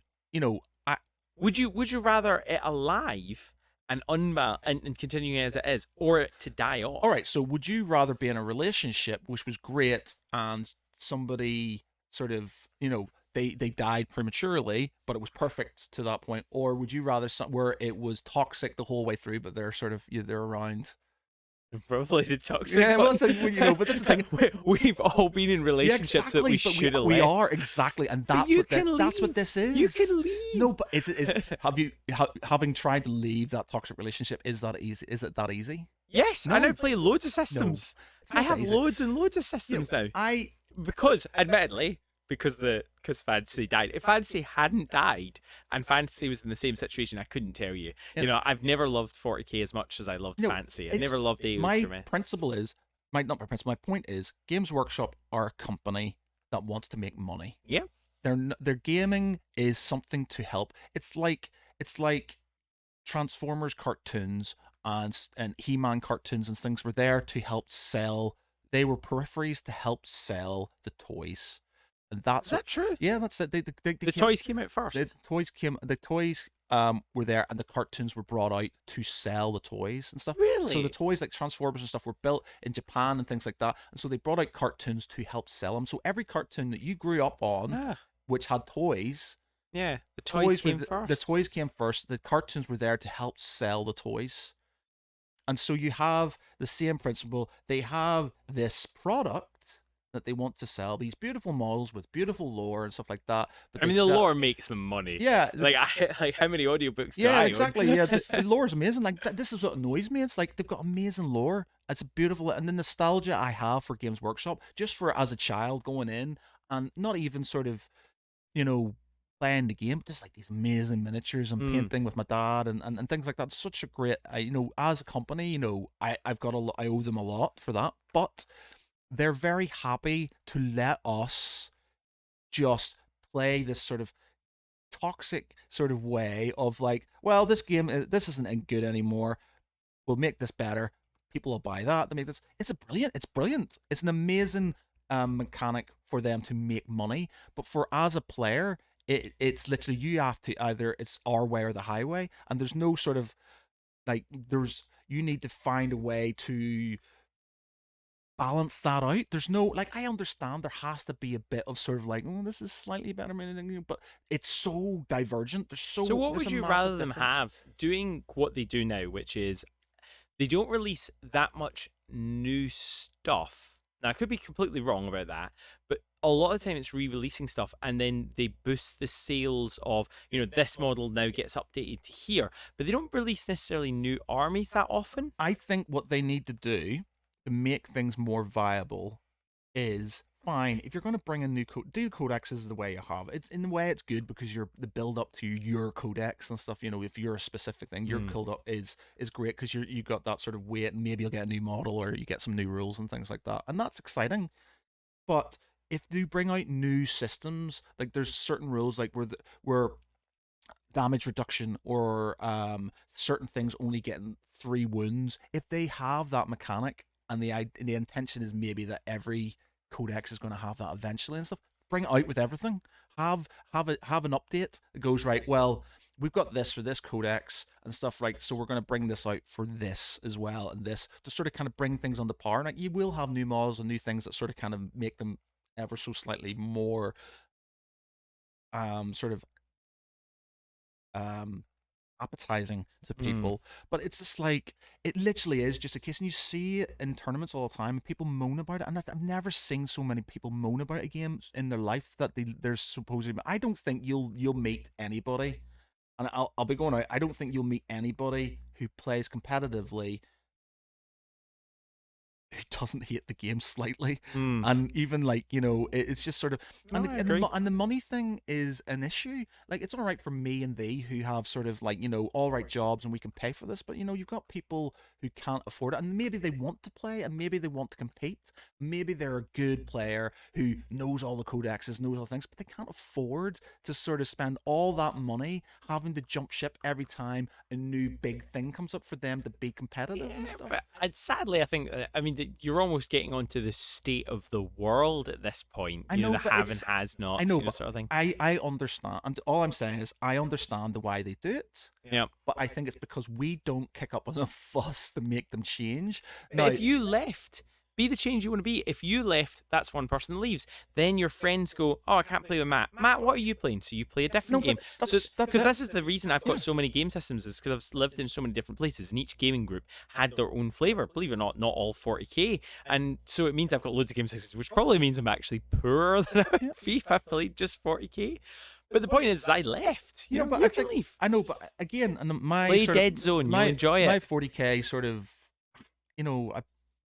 I want to play it because I want it to be sort of kind of I want to be able to play sort of a good game and enjoy it and stuff. And it's just I'm getting really sort of disillusioned with it. I fully understand, like, and I've said in articles I've written, when you play a tournament, you have to expect certain things and stuff Mm. like that. So I have no problem with tournament players jumping ship and glory hunting or whatever you want to call it, going for whatever is the best thing because they're good players. They know the rules. They know the rules for everybody and stuff. There's a lot more to it and stuff. So I have no grudges against people who want to play tournaments. I have no grudges against people who are at the top tables and stuff that are really good at it and stuff. My issue is that Games Workshop have created a situation where you have to pay to win. Mm. And it's like, and that for me in the sport, in a game, or in competitive gaming and board gaming and stuff like that, I don't want to pay to win. In any game you play, you want to be able to have a good chance with something you have to win. It's like in any board game, if you had a board game and it was just like, well, this one's these ones are better than these ones and stuff like that. You're always going to go for them, and then it's No, just and also, like the thing is that what you're describing is we could have a homogenous game such as Blood Rage. All five, six of the factions are all exactly the same. They don't have different rules. They have exactly the same rules. They just have different miniatures, which is fine. But I prefer Rising Sun because in Rising Sun they have six different factions, and I will say when I play it, I prefer when we randomize the teams because there are definitely abilities that may seem better than others and some that seem weaker. But I would still prefer that than Blood Rage, where all like the units have the same I'm not saying things. everything needs to be vanilla. Like you've got like Axis and Allies, where pretty much everything is the same. When you play Axis and Allies, tanks are tanks, planes are planes. There's no difference between the different nations and stuff like that. And would you prefer it if they were different? Certain nations, well, 'cause you have certain mechanics which if the British do this or the Germans have this in certain areas, historical things that makes them have certain bonuses and stuff like that. But generally, they're pretty much on a par. And I'm not saying the Games Workshop should do that. It's just that you have such a bloated catalog of guys, of factions and stuff like that, and because they want to make sure that they're selling certain things. You'll note this. They'll bring some of the older stuff that isn't selling. They'll make that a bit more powerful, like Thunderbolt Cavalry. They increase, so more people want Thunderbolt Cavalry. Maybe Wolfen weren't getting. They'll bring back certain things just because they want to sell those, especially when it comes to them wanting to get rid of the line in general. So, for example, and this is the most infuriating thing. I used to run Wolfguard on bikes. Yeah. And I found this quite a competitive list where it's just like I could have my close combat stuff, I could have bikes, I could have sort of something that felt a bit more space really. So I had Thunderwolves on bikes, I had aggressors, I had sort of semi-competitiveness. It wasn't super competitive, but I felt like every game I played, I felt like I had a chance. But most of the time, is it not that just that? It's the people causing the problems. If everyone played a nice etiquetted game and didn't try and do it, I know, but that's where they have to have, and this is the problem. That it's because they're do you not. speed? Do I what? Do you speed? Yes, of course I do. Okay. But you don't see that as being dangerous, irresponsible. Well, it is, but it's rude. It is, but it's against the law. Yeah. So I'm going to use this blackmailing. Yeah. But no, I'm just saying. But how is you speeding not the same as them abusing it? You're abusing something. You're choosing to do something. But we're talking about when I get into a car, Yeah, you're right. You put everyone at risk. You slow everyone else down. Yeah. Why? I don't. In my defense, I don't people. speed very often. To be honest, I'm getting as I get older, especially. I'm very much a case of I just sort of. I think they should. I think motorways should be like 100 miles an hour. Don't speed in 20s, 30s though. The point I was making about so I bought a load of bikes because I was like, that's quite a good sort of thing. It's very space wolfy. They sort of have, they're sort of close combat. So I bought a load of bikes, and literally within a few months, they'd legended them. You can't use them in tournaments. You can't use them in. So I bought all these guys that I now can only use against my mates, and nobody wants to do that and stuff. And it's just like, and because the only reason my problem was I started playing tournaments because I wanted to play more games. Because my other mates don't like playing 40k. Because so your argument was you like 40k because you get to play more regularly, but you don't get to play more regularly because your friends don't play it, so you have to go to tournaments. In which case, change game system. No, but what's everyone else playing? No, they play not 40k. A lot of them, a couple of them play Infinity. I've tried to get a lot of them. I started playing that. But they want to play on Thursdays, and because I play 40k every day, every other Saturday in Glossop. Yeah, I'm just 30-minute drive. Element Games is even shorter for you, 20-minute drive. 40k, as it just frustrates me, and it's just sort of like, and again, it is. I'm like, I've got money to pay for these things, but I think other people don't, and I think you should not have to pay to win. But you don't have to play the game. I know, but the thing is. Why shouldn't I be able to play? It's my option. You can. I know, You'll but just lose. I know exactly, but that's it. I mean, Formula One's a massive example of it. You're telling me that everyone has an equal chance of winning? No. If you're driving for Ferrari or Mercedes, yeah, exactly. No, but the thing is, sadly, that's life. I know, but the thing is, they're getting paid irrespective of it and stuff. Like they're getting money for sort of a lot less money. I know, but they're still making money out of it and stuff. If you, as a person, especially a person who doesn't have as much the means that we have, likes the lore, because you're built. We've said it's brilliant lore. We've said that the models are beautiful. So you've got two things that why wouldn't you want these things? So I watched these videos. I listened to these audiobooks. I've seen these Space Marines doing this. I think this for me as a child. That's why I wanted to play it. I was reading all this stuff and seeing all these things, going, "That's amazing." And then when I started playing the game, it was like, "But I can't have these sort of Space Marines." But these are the ones that are in the stories. But you said stuff. The person that you lose against, they're good at the game. I know, but it's not even that. It's like, do you have a problem with chess? No, I don't have a problem with chess. Chess is literally as balanced as you can ever get. I know, but I don't have a problem with chess because I know I've got a chance. And if I was playing... You don't have a chance. If you play against a Grandmaster, you have zero chance. Oh, no, I've got zero chance. You can play 100 million games, you would lose every single one. Yes, Sam, but they're not winning the game because they have advantage. They're winning the game because they're good at it. If I was playing a tournament and I was losing against somebody, it's like my mate Stuart on Age of Empires and stuff. So let me ask you this. He wins every time because he's a million times better in the game, not because he plays a specific race and stuff. He's just very good at the game. I don't have a problem with losing in any way, shape, or form. Losing is not a problem. I lose all the time. I play games, I lose all the time. As long as I know I've got a chance. it's it's not a problem. So if I bring my Tau are one of the best factions in the game at the moment. Yeah. Do you think you would beat me with Space Wolves? No. Really? So you're so certain that a complete novice would beat you, an experienced player? I'm not entirely certain I would even call you an experienced player anymore. Let's look at this game that we played with the Death Guard, right? Okay. As much as I took Bellicor. I know, but again, as much as you hadn't played in for a very long time, and you still, that was my competitive Space Wolf list, and that was sort of. I mean, you charged it to Bellicor. I know, but exactly. But the thing is, it's like I don't have any other options with that army. They need to be in combat, or they're going to get obliterated. And the thing is, apart from Bellicor, you nearly wiped out my army. I was going to lose. I could have lost that game. I was going to lose that game. You weren't going to lose that game. I was going to lose that game. You weren't going to lose that game. I was. Because I know this because one Dreadnought can kill Bellicor because that's what happened at the weekend in Carlisle. My friend had, what's the Primaris Dreadnought thing? Redemptors. Redemptors. They can shoot in close combat. Yeah. Oh my god. My guys didn't have any shooting. He just leveled Bellicor and I was like, wow. My double the cost of his points model got wiped out. It's rock, paper, scissors. I know, but I understand that, but it's the thing is, you as I'm not an alright player and stuff like, and I've come pretty close in certain tournaments and stuff like that. But it's just like because that unit, especially Bellicor, who's really sort of kind of strong compared to what I had. Yes, it is rock paper scissors, but it wasn't because it was because you had better units, not because you're a better player. All you need to do is you need to put in a unit of chaff into Bellicor or surround him so I have to then charge you. And then you go and take the objectives. You didn't go for any objectives that game. You charged all your men across the field. Because I have my guys, my shooting was literally but that's not how you win the game. But Sam, I had literally got... My guys are there to be in combat and then sit on objectives. They all have invulnerable saves. Maybe you didn't do that. You charged into my guys. I know, to stop you from getting... If I didn't charge you, you would have charged me. No, I wouldn't. I'm Death Guard. I've got like 4-inch movement. I know, but you've got a lot of shit. I had to get in there to basically...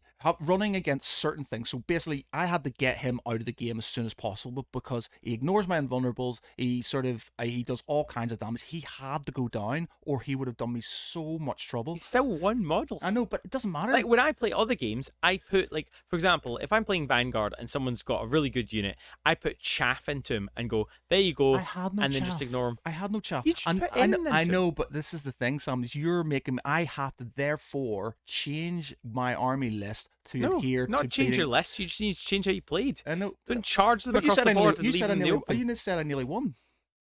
Yeah, you would have. I know. So what was problem with my issue? You're whinging about the fact that you couldn't have taken the objectives. I had to.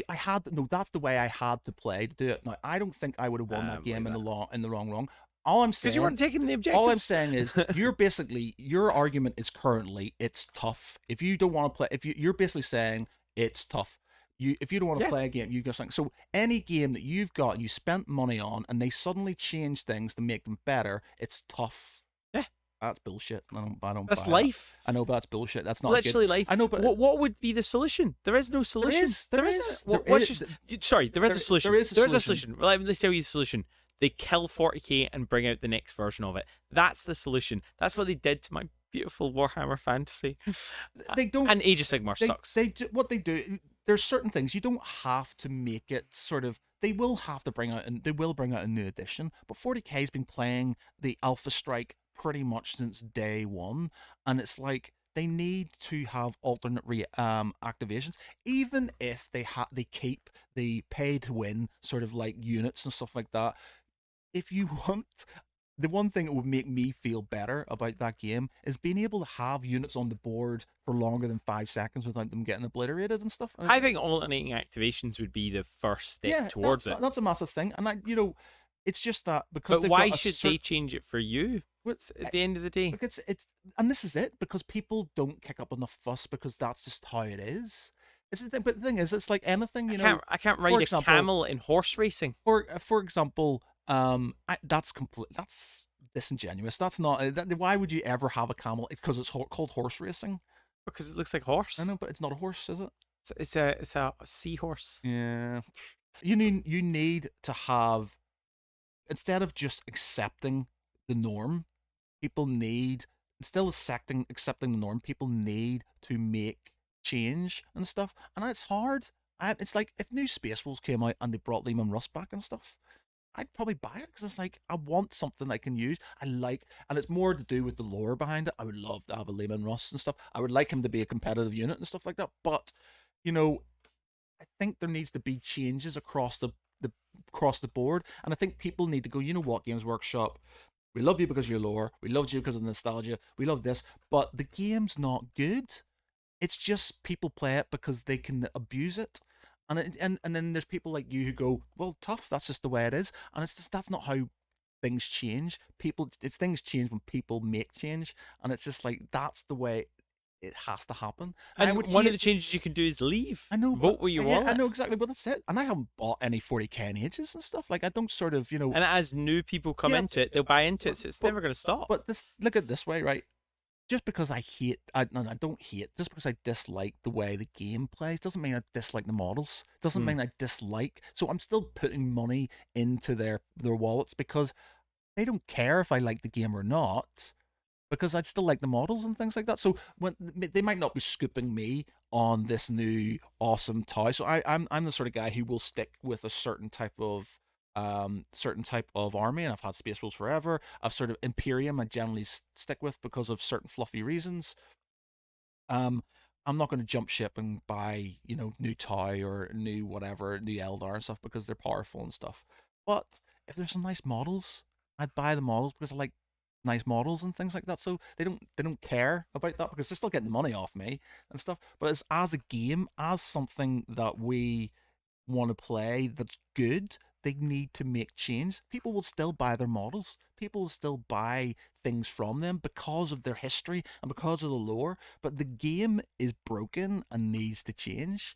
And it's just like, again, no problem with people who play it in tournaments. I have no problem who spam units and do things that they need to do to win tournaments. You enter a tournament to win the game, so I don't mind going in and losing. I'm just saying it just more recently, especially, there is just a massive divergence between old codexes and new codexes, and suddenly there's these new rule systems that are coming out which are very exciting. They sound really cool, but because the other ones don't have them, it breaks the system because there's certain things that don't tie. Like I was playing a guy who had old Eldar against sort of kind of newer Space Wolves. Because they had older rules, certain things didn't tie in with the new gaming system, and therefore they could abuse certain things that wasn't the intent.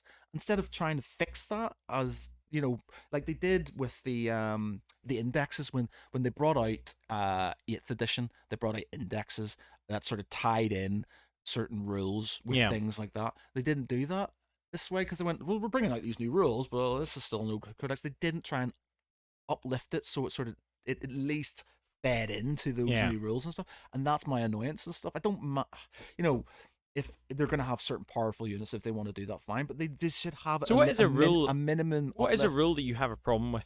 For example, the Space Marine, every turn they get a commandment. That's obviously a problem. That could have been an example where they should release it across the board. One book called Commandments. Oh, the command phase. Everybody has. No. The boltery phase and the. All right, so you've got basically expert at 40k. Yeah, so you've got commandments. You've got not command. You've got your doctrines. So each turn you do have you've got a different doctrine. Right. So now Necrons have a dynasty doctrine. I know. So they've got so each one has their own certain things. But the thing is, as they go along, so what started off as 3 main doctrines for Space Marine chapters, and then you change to them each round. They have new things. So that's the kind of thing you would have wished that they've released a booklet just called Doctrines, and it was an expansion for 40k. So and you brought sort of like they sort of they're bringing in new stuff with these ones, and they're going, you know what, we need to sort of tie that in because there's damage reduction rules, or there's this rule, and this doesn't tie in with this one. We need a sort of all-encompassing to sort of kind of bring it up to a par. They have done it to a certain extent, and they got a negative backslash because it ended up being, oh, you need to own this book to play this. Like Psychic Awakening. Psychic Awakening had rules for pretty much every army, but then people were whinging that, oh, now I have to buy 2 things. No, Psychic Awakening, there was just I was just Well, again. it's not the first thing that they've done it with. You know I what know, I but mean? they bring it. They bring up. But the thing is, with Second Awakening, they were they were basically codexes without being codexes, and they were bringing out rules for certain armies. It was just two at a time, and they were doing. And again, you still have power creep, just in a sort of kind of in a bulker form and stuff, and it was still increasing as it went along. And they were kind of going like, I can see the way they're looking. Oh, that's a good idea. That's a good idea. And they bring it into the next book. Oh, that's a good idea. But put that in the next book. But it breaks everything sort of as it gets more exponentially bigger.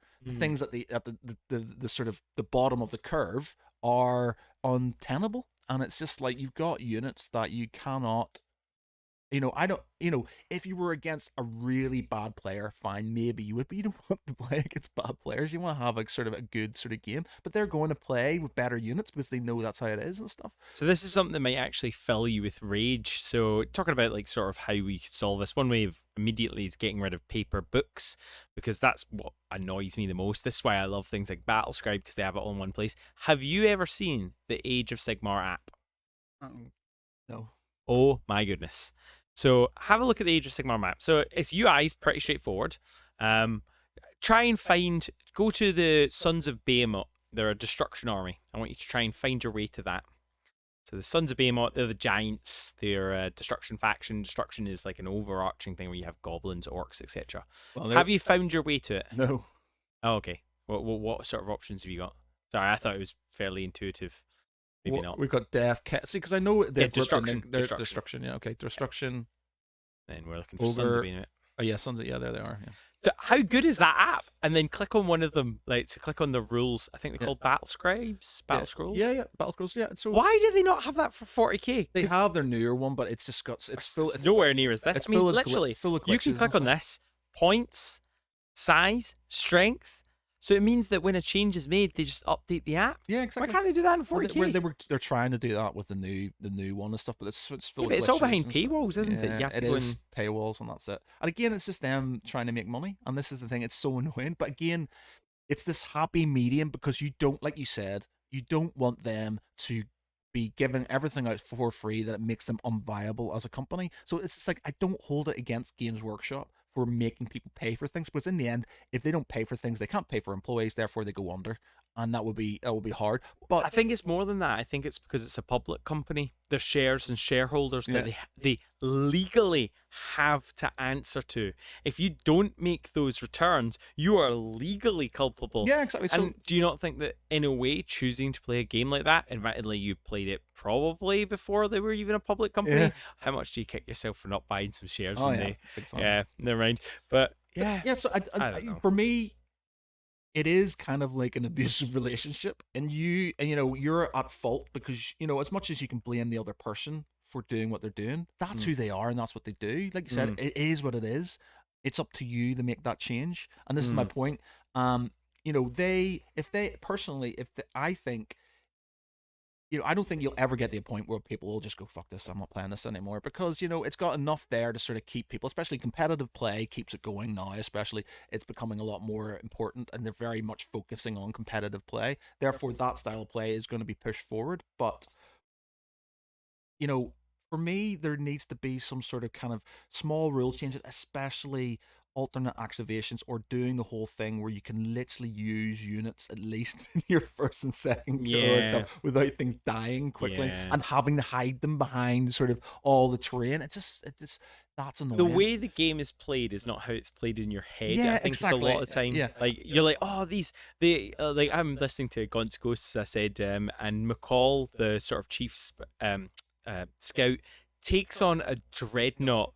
Couldn't do that in the game. Yeah, absolutely couldn't do that in the game. And I think that's a lot of the problem, is expectation versus reality, which, to be honest, that summarizes that most of the human condition. The reason that you get angry, the reason that you get sad, the reason you get depressed is because the expectation doesn't meet the reality. If you expect something to be beautiful and it's not, that ruins that. And that's what causes problems in everything, really. Yeah, and I think that's one of the biggest problems. We want to love this game, and I'm listening to that, and Claire was like, "Oh, what do you want for your birthday?" And I was like, give me the God's Ghost models, go on. The worst thing is I'm going to get them, and then I'm going to want to play with them, and then I'm going to be like, no. There's going to be guardsmen who are going to die. Unless, of course, you have guardsmen.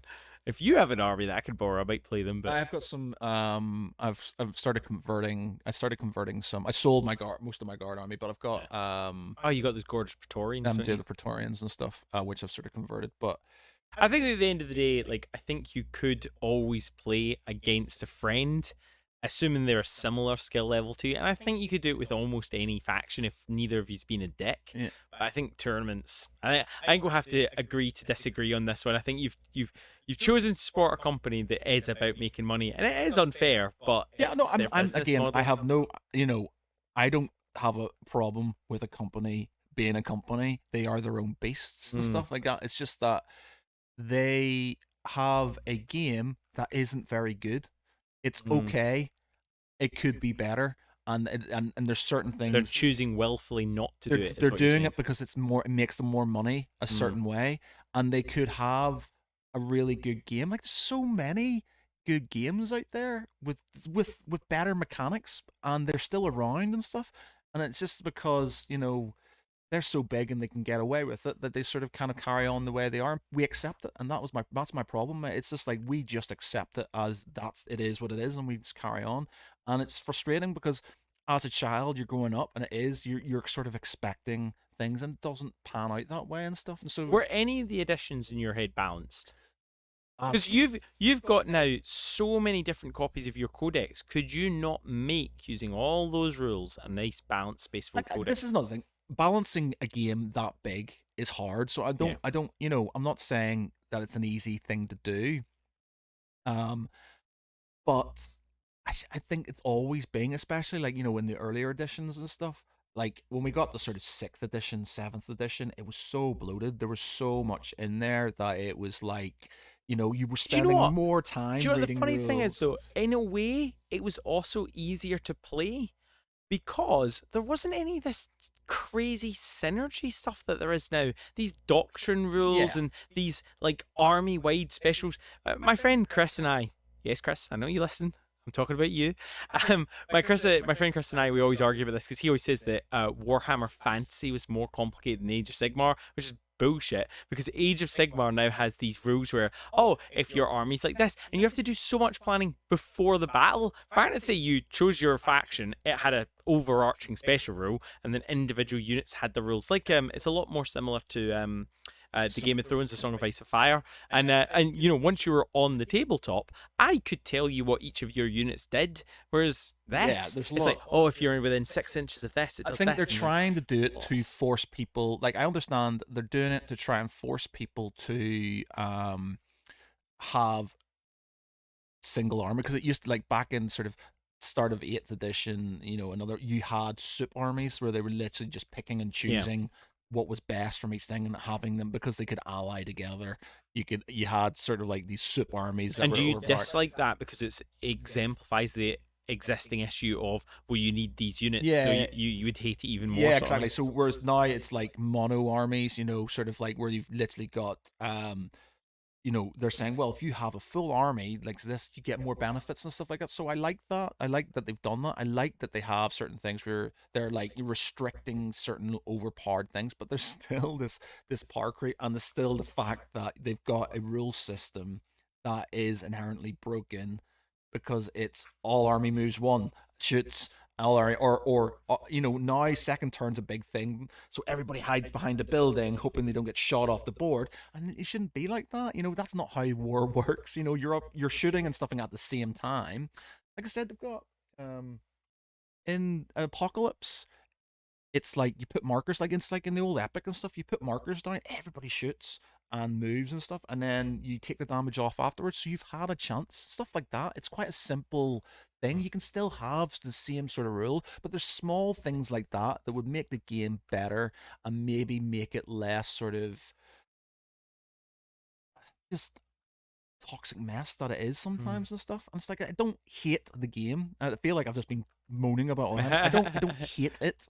Just think You it want to love it and you just I can't. can't. Yeah, I want it to be better than it is and stuff. And it's just like, you know what? I really hope they bring back. In my mind, that they bring back Epic.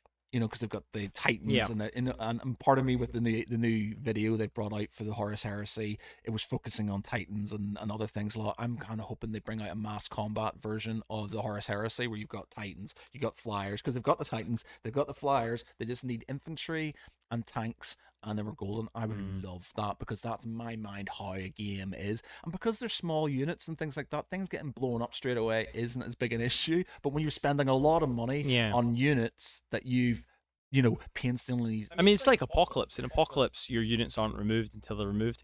But we'll wrap it up there. You've got one thing to say to James Workshop. So James Workshop, for me, James Workshop.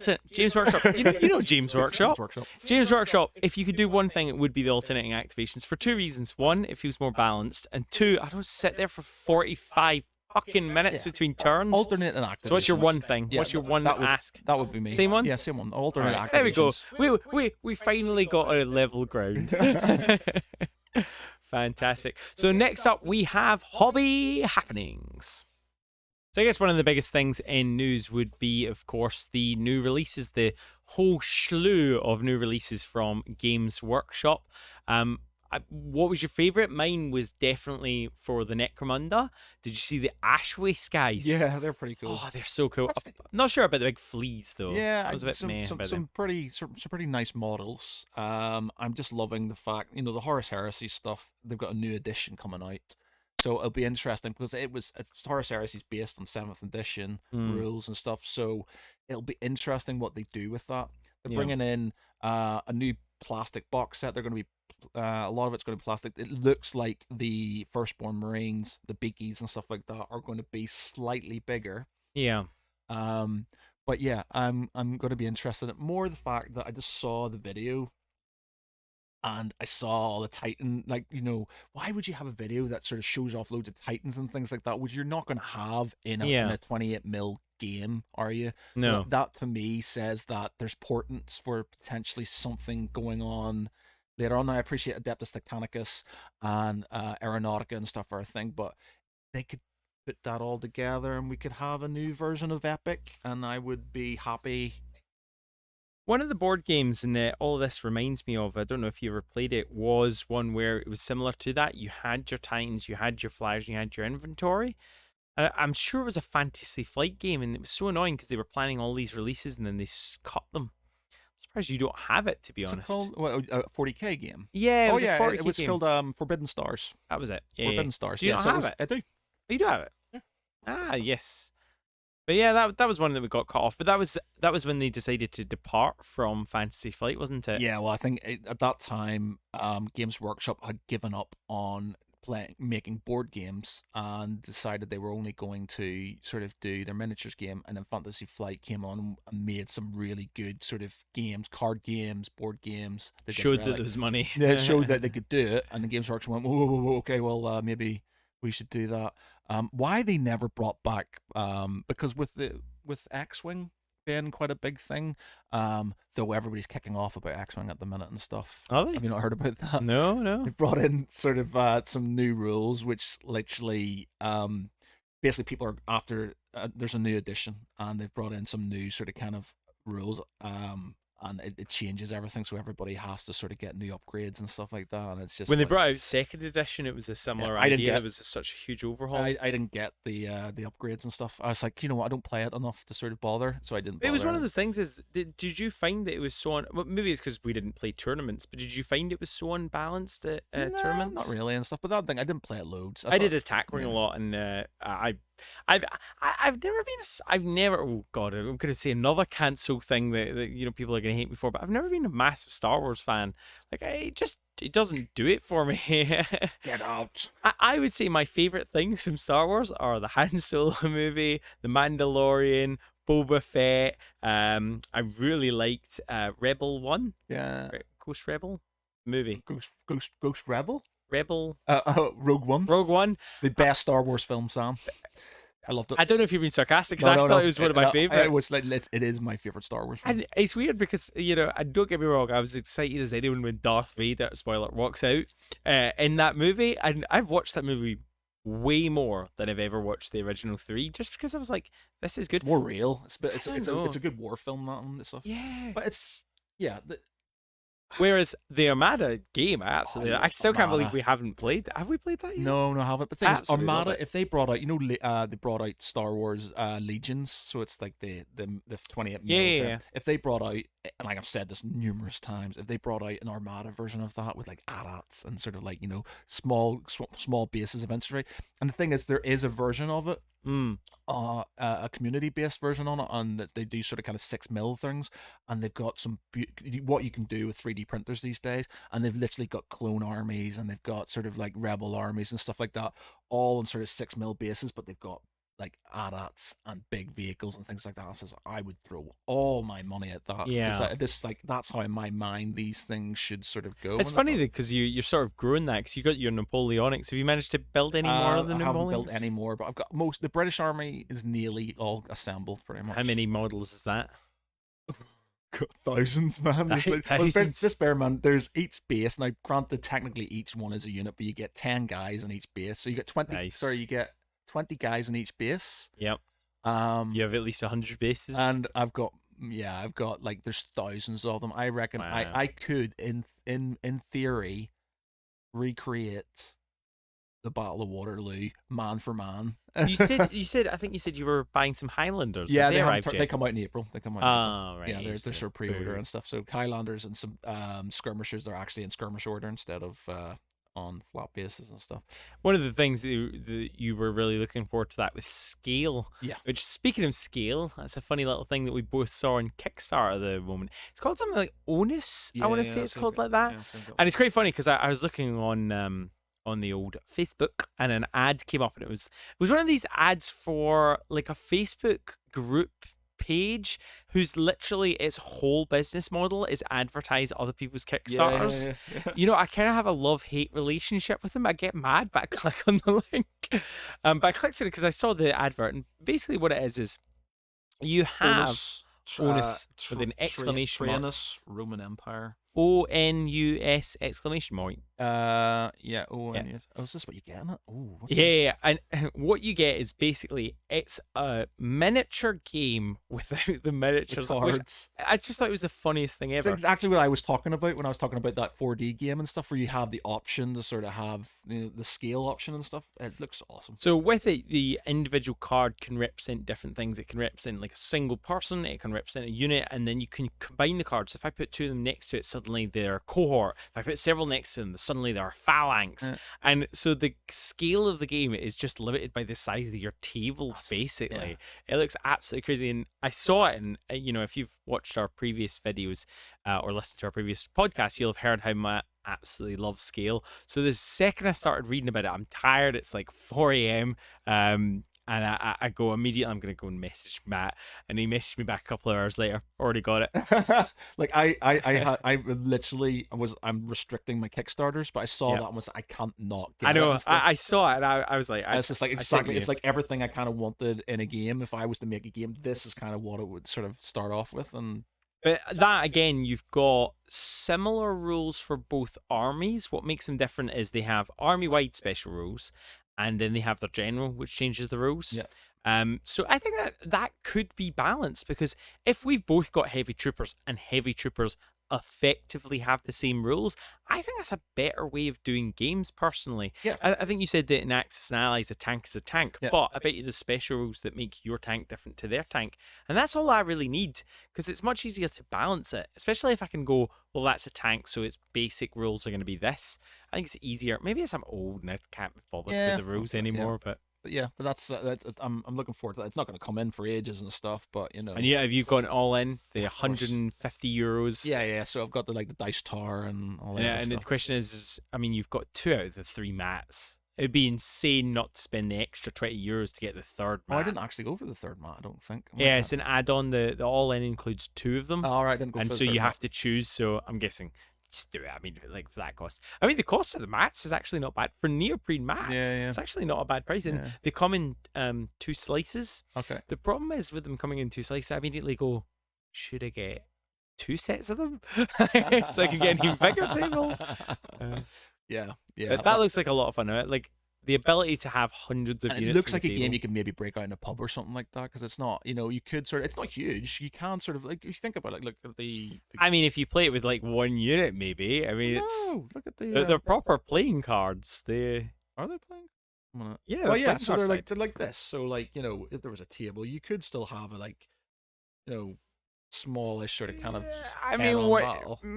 the whole point of being able to play this size of game on a smaller amount of room is so that you have more room for Yeah, maneuverability. true. Because we've had problems with our Cool Mini or not, Age Song of Ice and Fire, where I've brought in a stupid number of units and struggled to fit them in the deployment zone. Yeah, well, that's the again with scale and stuff. There's no place for maneuverability and stuff, so you need a bigger thing. So they just need to bring the scale down slightly so you can have that and stuff. And yeah, yeah.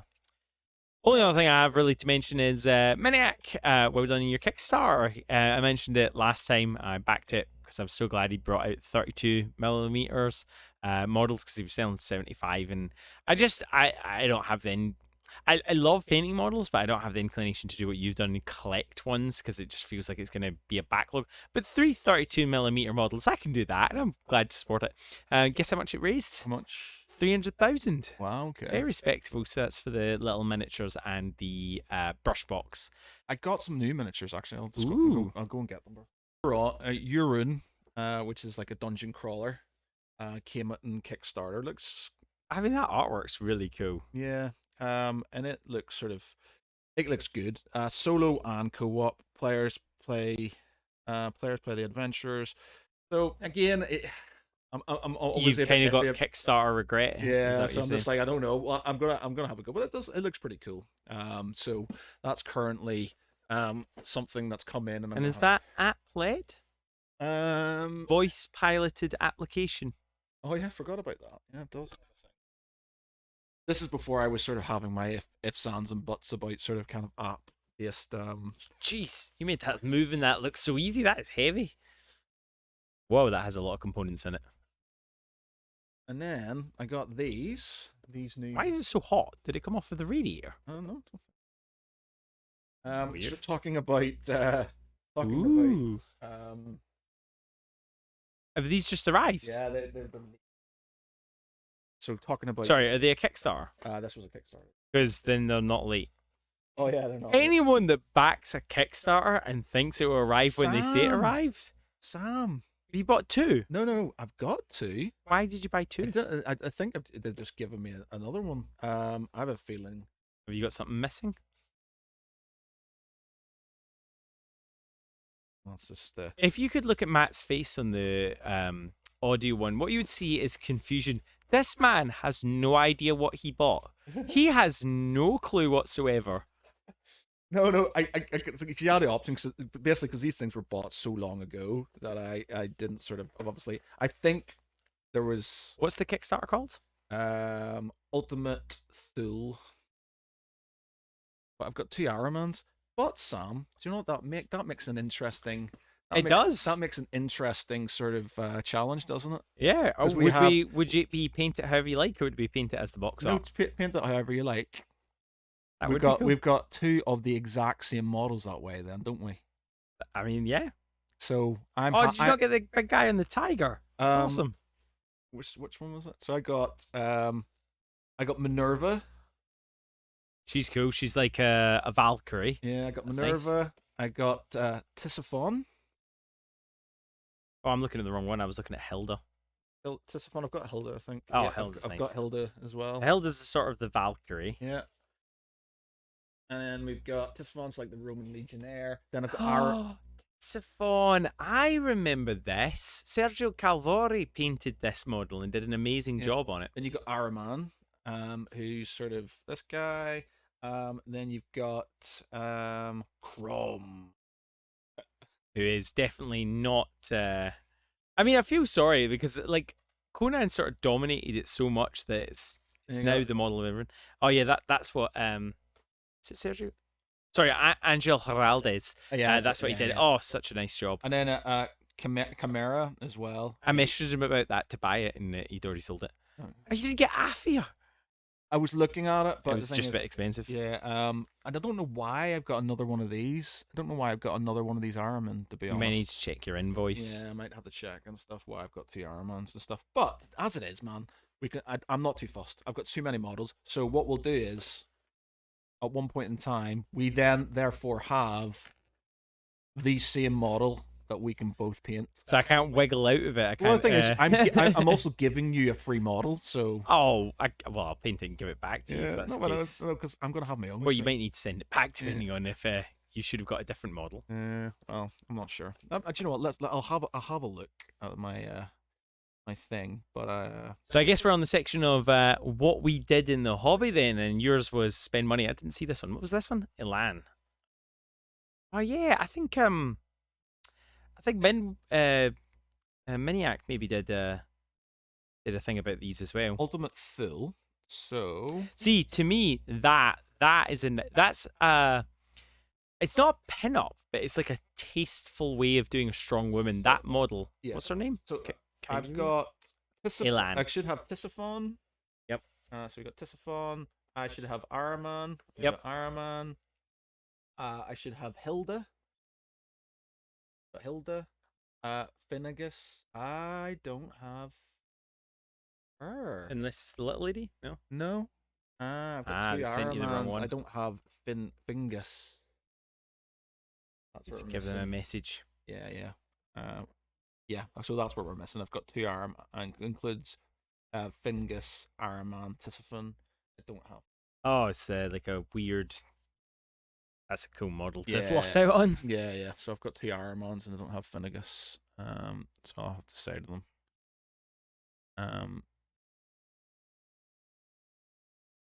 Yeah, I need to bear that in mind. Okay. Yeah. Have you? I sadly have not bought it. Did I buy something? Oh, I got my friend to paint a miniature for me.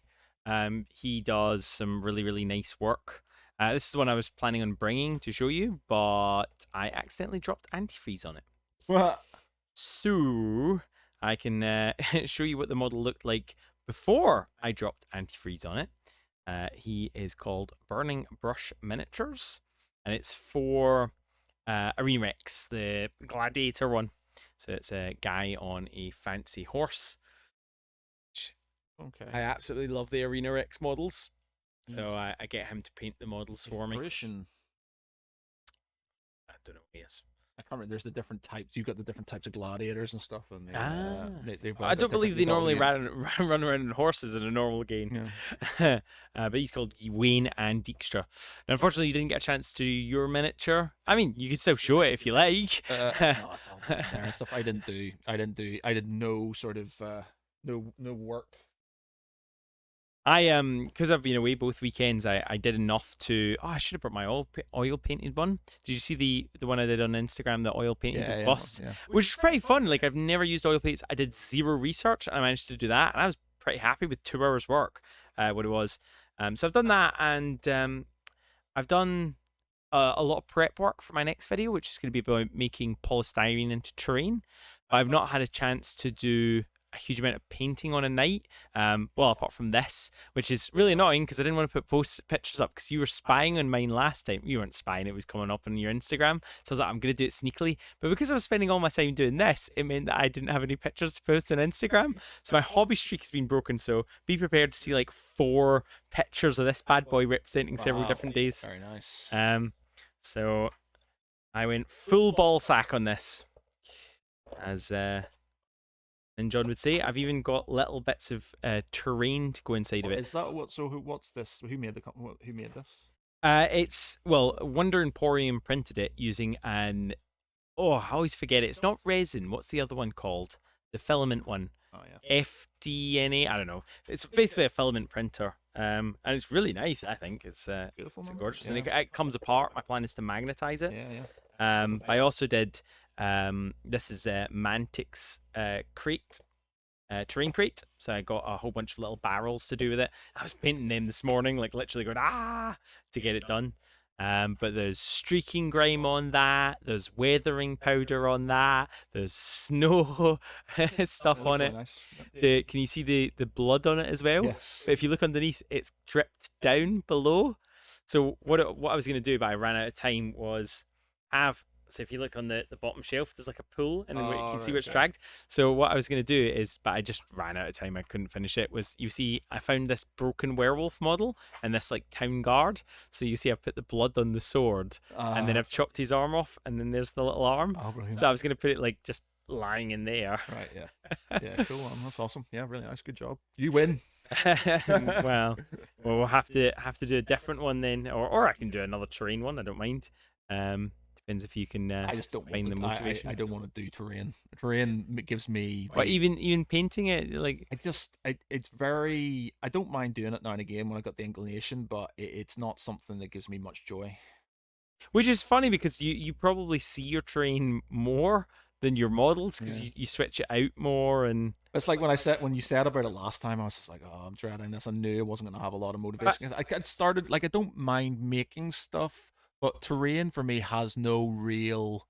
Um, it's not like my other models where I'm a bit more precious about it. My terrain, I Yeah, but don't. that should make it easier for you to do. Yeah, just But you're telling me that if we're playing skirmish game or even a minute like a Age of Sigmar, you're telling me this wouldn't add to it? If oh, I had the definitely. entire Oh yeah, game of this, 100%. If you've got painted terrain, it looks amazing. I'm not saying it doesn't. It 100% does. I've got so much terrain, which most of it's either card or MDF, and it's already painted or Yeah. and stuff. I'm just like, just don't want to do anything more, make more terrain and stuff. did you have a little look at Foreground? If you don't remember last episode, we were talking about Foreground 2 weeks ago, and they're having a closing down sale. They're sadly going out of business. So good. I know, They disappointing. do have because I've got loads and loads sort of behind the curtain over here. There's like drawers of foreground stuff in there and stuff, So Yeah, I used to have like stuff like that, and I used to have a lot of scratch built stuff as well. But then when I started seeing what people can 3D print, I'm like, I appreciate. Obviously, for anyone getting started, I started off with like books and like bowls, and heck, I was playing Arena Rex the other day. I don't know if I put a photo up on Instagram. Um, did you see the photo with the rice bowls in it? oh no. No. So if I just let's see. Where have you gone? Photos. So Arena Rex is the Gladiator one, but I wasn't prepared. I wasn't really planning on playing it. I was mainly bringing it for my friend to do painting the next sort of section of things. Ah, rats! I don't have the photo of it. That'd be good for Dungeons and Dragons as well. Yeah. So basically, what it was is we used like little sushi bowls. Yeah. And we had shot measuring glasses as our terrain Oh, wow. because it was in a big. So I've got a great big it's Playmobil, but it's painted as like a coliseum. It looks really nice, and but I didn't bring any trains, so we just put them inside of it, and it was so reminiscent of it. So yeah, if you're starting off your hobby, what you've got to remember is whenever you see someone like myself or Matt, we're adults, which means we have more expendable income that nobody really tells us what to do with, and B, we've been collecting for years. You didn't collect this overnight. How many years is this room worth of collection? Bearing in mind that Matt is pretty much 50 at this point. the Lord of the Rings stuff started in 2000 when they came out, so that's 22 years. Yeah. Board games wise, like Hero Quest and things like that, when I was, sort of, you're looking early 90s and stuff, you're looking 20, 30 years, nearly 30 years worth of stuff. And it's worth noting that whilst I absolutely love having this gorgeous model, I was just as happy playing that game with those shot glasses and those bowls, which was also very funny because when I Sparta kick someone down into a sushi bowl, don't get me wrong, like a hole would have been even better, but it was just as fun. So, never be ashamed of that kind of thing. But by the way, what happened to the?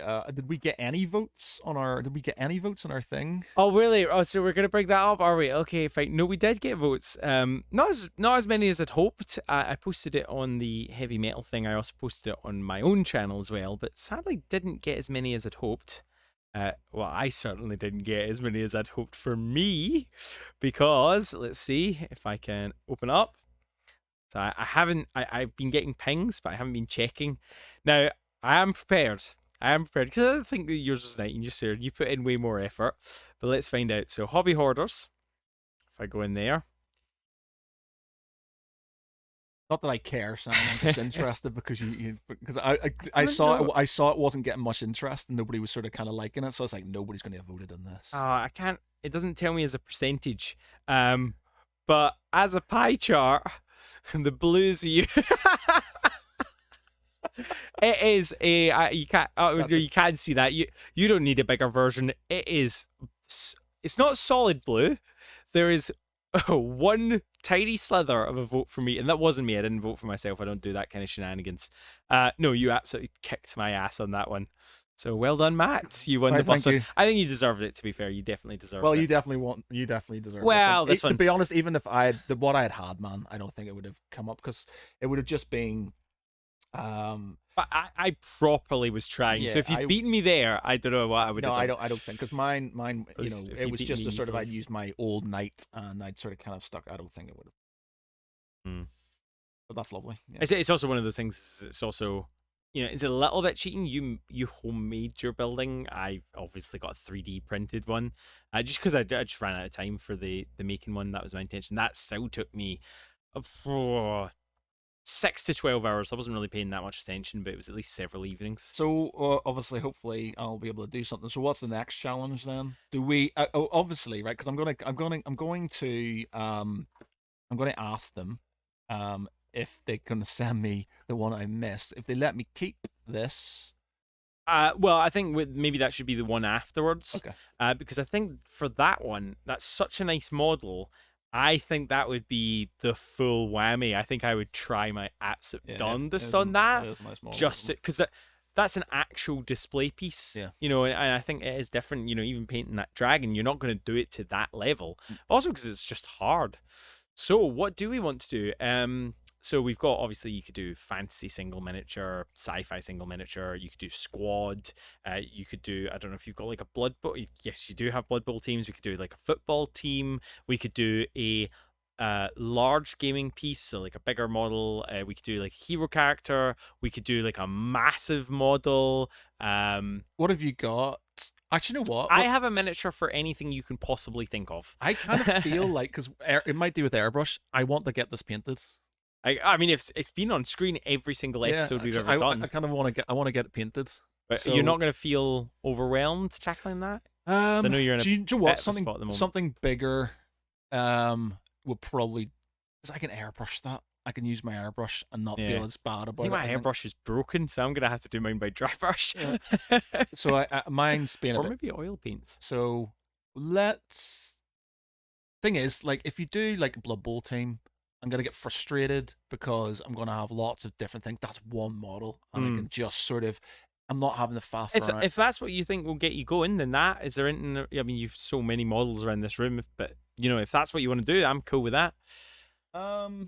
Yeah, let's do that then. Okay, so my question is what do I do? Do I do my Shirohige Whitebeard statue, which has been staking now undercoated for a long time, in which case I might do it with like oil paints. The only thing that puts me off doing that model, I mean, one, skin tones. It's got a huge amount of skin tones, but I'm not that worried about that. The only thing that's worried about me is the cape. It's a white cape. Like, trying to do that without an airbrush would be an absolute nightmare. Do you have to do it as white, though? It'd be strange not to. Because he's a character, right. Or I've got that 2-foot-long Diplodocus with the huge howdah and all the people that go in the back. I don't know. I think in terms of sheer size, both of them are quite a bit bigger than that. So I'll let you know. I'll let you know which one it is. If you don't want to do that, we can. No. I'll do it. I'll happily do a big model. Like you said, in certain ways, it's less energy to do. Yeah, because you don't have to do a lot of changing and stuff. Because you've got all like I kind of, in my mind, bigger models are less intimidating. Yeah, because I'm not. You know, it's more relaxing because you spend more time doing one color sort of thing. Yeah, exactly. So I think it's not as intimidating. I don't think there's a. Do I have it? I mean, I've definitely got dragons. I just don't have a dragon that big. So are we going to try and do it like this is an airbrush competition? Obviously, you can paint it with a normal paint it however you want, man. I'm probably going to use airbrush because I think it'll probably. So if you're doing airbrush, I might do airbrush, and we can do it as a sort of this is an airbrush off. Yeah, I'm going to use air. I'm going to obviously because I'm not going to. airbrush some of the finer bits and stuff like that. So, but I'll airbrush, I think, the main. And of course, if you guys want to join in, please do. You can tag us on. I've used the Instagram hashtag of what is it? HHP a hashtag? Do you think? Oh God, I don't know. It's not gonna be Let's something really out. bad that we sort of. It's gonna be well dodgy. Yeah. I mean, but we can obviously do like so let's see. I'm so bad at this. I don't even know. Can I just do a search for like a hashtag? I think so, yeah. 67,000. Let's see. Is it dodgy? No, it's kind of cute. What is it? Something about Animal Crossing? HHP big? Or just go hobby. Just go. Just do hashtag Hobby Hoarders podcast. There you go, because that way you can join in anyone, and we'll shout out your models from. If you want to do last week's competition on a bust, sorry, a couple of weeks ago, if you want to do the bust one, you could just do.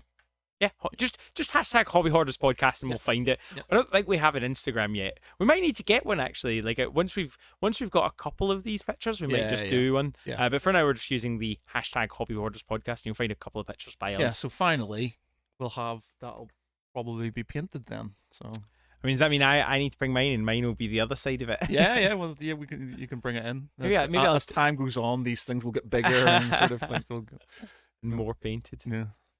Lovely.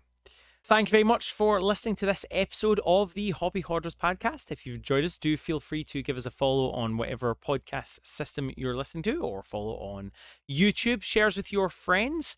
And if you enjoyed us a lot, you can check us out on Patreon, where you get an extra 30 minutes of footage every single episode, and a bonus episode each month, with the latest one having just come out. And that's all about clickbait, which is what Matt was getting really angry and yelling at me about, and you were all confused. You were like, I've not seen that episode.